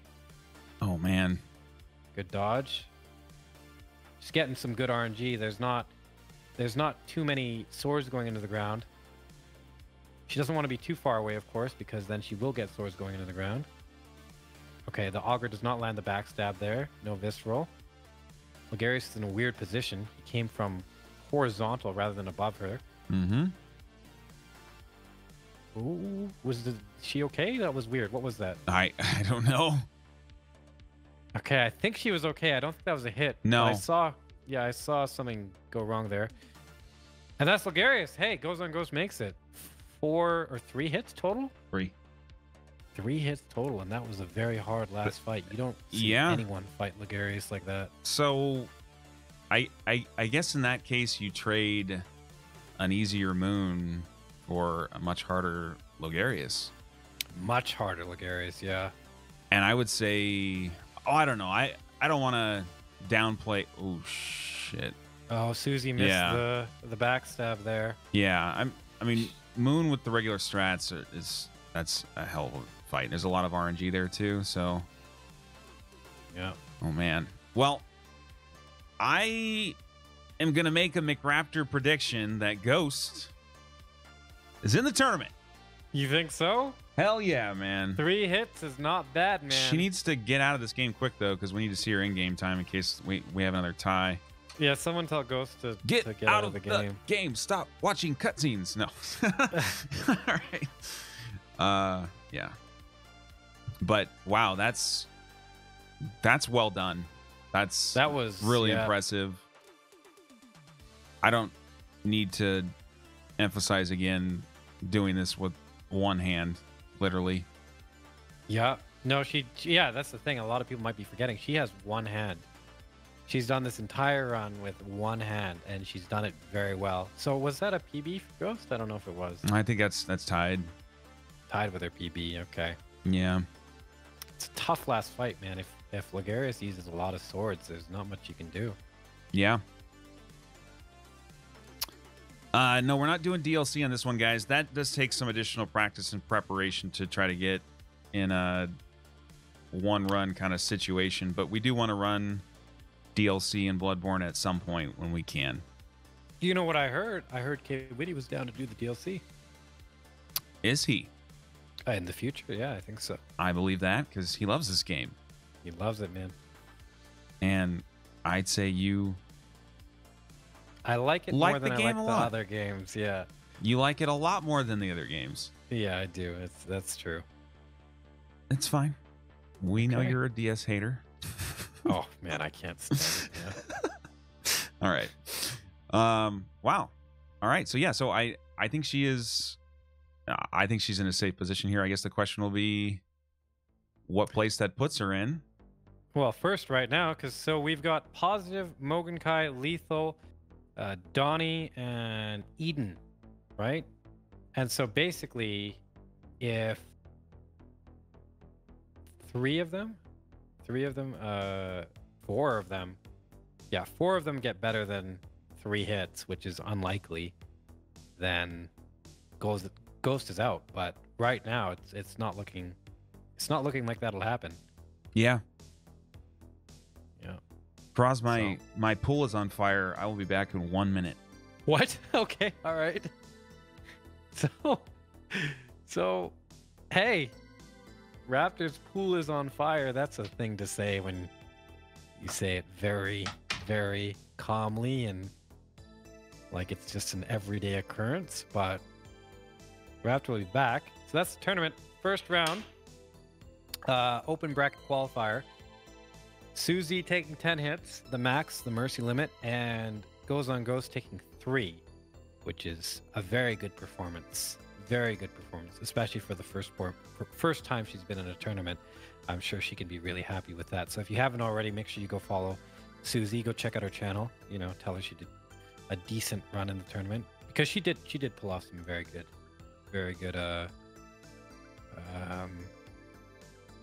bringbacks? What is it? How do you say it? Not bringbacks. Recoveries? Yeah, something like that. Recoveries.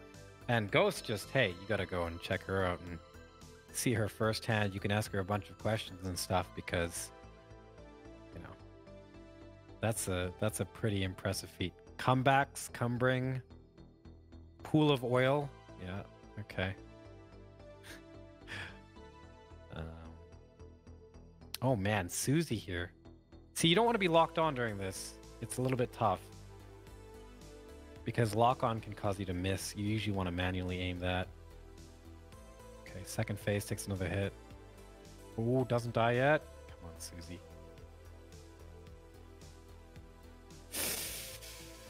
Takes that hit. So she's going to go into Lagarius again. But tomorrow we have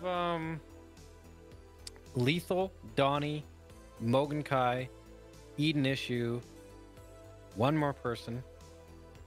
7s are hard.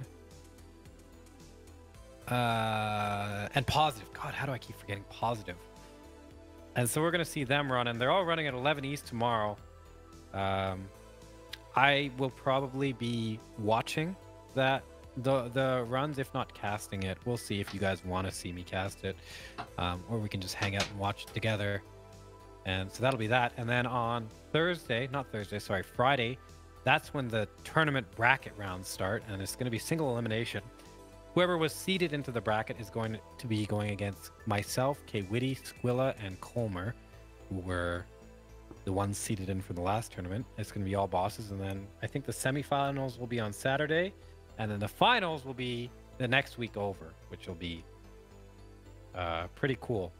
And another thing to say is that, like, this is probably going to be one of the last Bloodborne tournaments for a while, if not for a long time. The last Bloodborne tournament for a while? It's probably going to be one of the last Bloodborne tournaments because Sekiro is coming out, Raptor, and I think we got some plans for that. Okay, tell me about your pool, because you can't just say, hey, my pool's on fire and not explain. Oh, that was a lie. Oh, okay. All right. It's fair. I don't actually have a pool. Yeah. I do have a question, though. What's that? Can someone in chat see... Oh, Ghost, thank you for the raid. You're crazy. Ghost, can we get you in Discord real quick? Roz, I'm going to move us up. Okay, yeah. All right. Let's see if we can get Ghost in the Discord. If she wants to. She doesn't have to. She just put on a show. Okay. Ghost. Can you guys hear me? Is this working? Yeah. Hey, nice run. Okay, excellent. Yeah. Thank you. Yeah, it was really good, Ghost. Actually, that's the first time I've seen you run the arcane run. That was really good. Should be able to hear better now. Yeah, that was great. So were you nervous at all?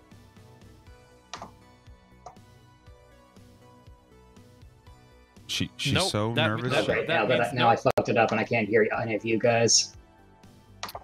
Oh, man. Oh, Ghost has to give us a time. Me. Right? Oh, I think I got the time from chat. Yeah, she can link it to me later. It's like Okay. it's just under 3 hours.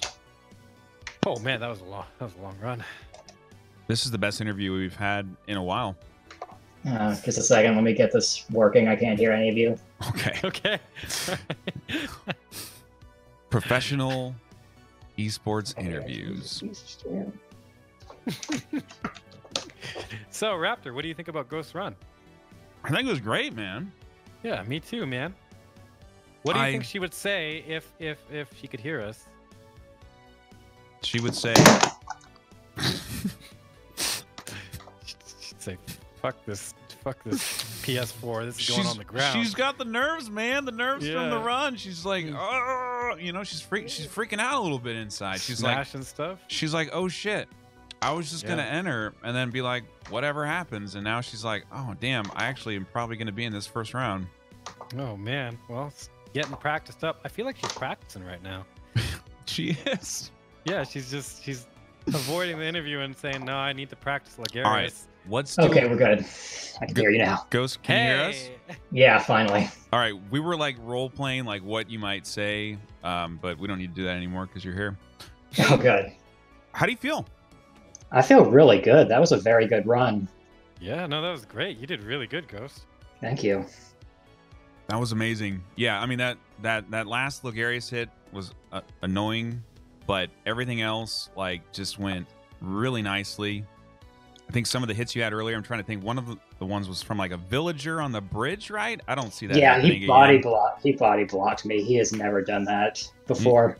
Yeah, I don't see that happening again. And what was the second one? Molly missed one of the like black garb dudes in front of Amelia's little Right. and then he like rushed in and rammed me. Yeah. Well, hey, that's the kind of stuff that not gonna happen again, likely. So really, really clean, really nice. I was getting the couch jockey vibes there, you know, the alternate strats, the mage build. It was nice. Thank you. So I already predicted that with that clock in, I think I see in the first round. I mean, there's going to be some good runs tomorrow for sure, but I think a 3-hit run that gets you in. So I'm rooting for you. I know everybody in chat's rooting for you, Faraz. Oh yeah, you were. I would like you to be the first person out of the group. That's what I would like. Ooh, nice. Thank you. So nicely done, and I think we will see you later this weekend, and get some good rest in and practice, and we'll see you back on the battlefield here. All right. Thank you.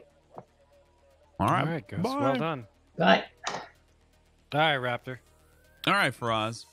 So what do we got to do before we gallop off into the sunset? We gotta shout out some shit, All and right. you know, so first off, we got. I think you're already covering this, but we got the first round happening on Friday. First half of the first round, and then the second half of the first round on Saturday, right? Mm-hmm. And just because I'm going to make sure that I'm not a liar, what times that I put down on the blog, I'm going to go to McRaptor.com right now. Ooh, And man, figure that what a out. fancy, wonderful site that should be. Right? It is a fancy, wonderful site. I believe it, man. If you go to the Bloodborne All Bosses Hitless tournament post, you can check out the bracket there. We've also got all the times on there. So the first round, Group A, January 25th at 2 p.m. Eastern. Actually, it's a little bit later because it's a Friday. And then Group B is going on Saturday, the 26th at 11 a.m. And then the semifinals will be the following weekend on Saturday. So all that information is up there ready to go. Make sure you guys follow all the runners. Obviously, you can see on the bracket here, we've got Colmer up at the #1 seed based on his prior tournament performance. We've got Kay Whitty at the #2 seed. FaraazKhan #3. Squillakilla at the #4. So it is a top versus bottom bracket. So the #1 seed will play the number 8 and so forth. So that's the way it's going to go down. It's single elimination. So every match counts. So you're going to see all your favorite runners do the thing in just a couple of days. And just hope you guys come out and support all that. Also want to thank everybody who has donated today towards the prize pool and so forth. We really appreciate that. I know we're going to get that going in the first round in particular and into the semis and finals. It usually gets pretty crazy. Everybody's just like dropping moms and dads credit cards and just donating like crazy, and it's going to be wild. And we really appreciate your support because we really couldn't do all of what we do without this support from the viewers. But you know, again, if you want to maximize those dollars, the Quip Brush is a great way to do that. You guys know where that link is. That's always up and available. I just had the Quip rep send me a Discord message during the cast about some other things he wants me to sell. I don't know what these things are, but I'm going to check them out. But I like the toothbrush. Faraz. Yeah. Before we wrap, though, I do want to talk about tomorrow. Okay. And I know you're going to talk a lot tomorrow because you're taking over, right? Yeah. Okay. So, what's it? 11 East is when it's going on. The 5 runners. 11 Eastern time. Yep. So, okay. What we'll do is we'll stream tomorrow. I will either solo cast it or cast it with Viking or Joe. It might be nice just to not cast it, but just watch it together with everybody and Just chill.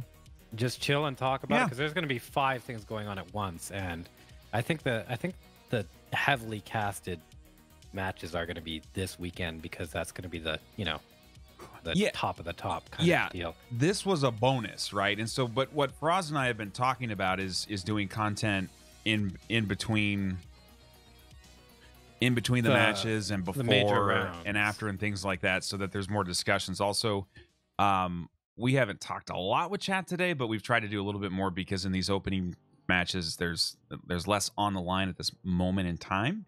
I mean, obviously the runners themselves have a lot going, but like until it launches into the first round, it's not like GG serious time, right? So, if you guys have questions when we're doing these casts, please maximize the time now. During the first round matches and semis and finals, we're like really focused on things, but we're always available at other times. And like I said, we're gonna create some more opportunities, more interviews, live things like that, so that you can talk with the runners and get some more information. And all that stuff. And we've got a lot more to share too about some upcoming tournaments that we're working on and things like that. Even in other games. I know the other games thing. And with Sekiro launching, there's going to be some adjustment, right? But we're gonna keep moving through all of this. So that's why we've got the GG League set up. If you type in exclamation GG, it gives you a little bit of information about it. We're going to flesh that out more. But the point is that this group of people and the organization isn't with a single game, because games rise and fall. It's with the whole community, and it's all about promoting all of the great content that all of these people do. And so thank you for being here. Man, I've been talking a lot. Man, you had that pool on fire. Now you can't stop. Yeah, Sekiro is going to be a new thing. Like, no one knows what it's going to be like. No one knows if it's going to be better for challenge runs, speed runs, or just, I don't know, different runs. So, but what I guess what we can guarantee you is that whatever happens with Sekiro, the content that's created, because there will be content that is created for that game, hands down. That's a big release. Yeah. It will be covered here, you know, and it will be covered by like mostly the challenge runners of this community, because they're kind of the ones that sustain this stuff. Yeah, and honestly, the only thing that we need is just the support of the community to keep this going. As long as you guys are having fun, and it's fun for the runners and it's fun for the viewers, we're going to keep going as far as we can. I've already been in discussions with some people to try to look at a bigger stage, and if there's anything that we can do along those lines, we will do it. Just because we think that Twitch deserves a better class tournament content, and I think that the things that these guys have done in Hitless are so amazing, guys and ladies. And just to the example of Ghost doing the crazy stuff that she does with one hand, and for there not to be an article about that is stupid. And so the more exposure we get for all of these people, I think the better it gets. And just very happy to be working with you all. And oh man, yeah, no, it was great. And thanks for watching the tournament, everybody. Yeah. So I would encourage you guys to follow up Suzie right now. She is veering towards the end of her run. We're going to drop off on the cast. We're going to give her a quick host. So thank you for being here, guys.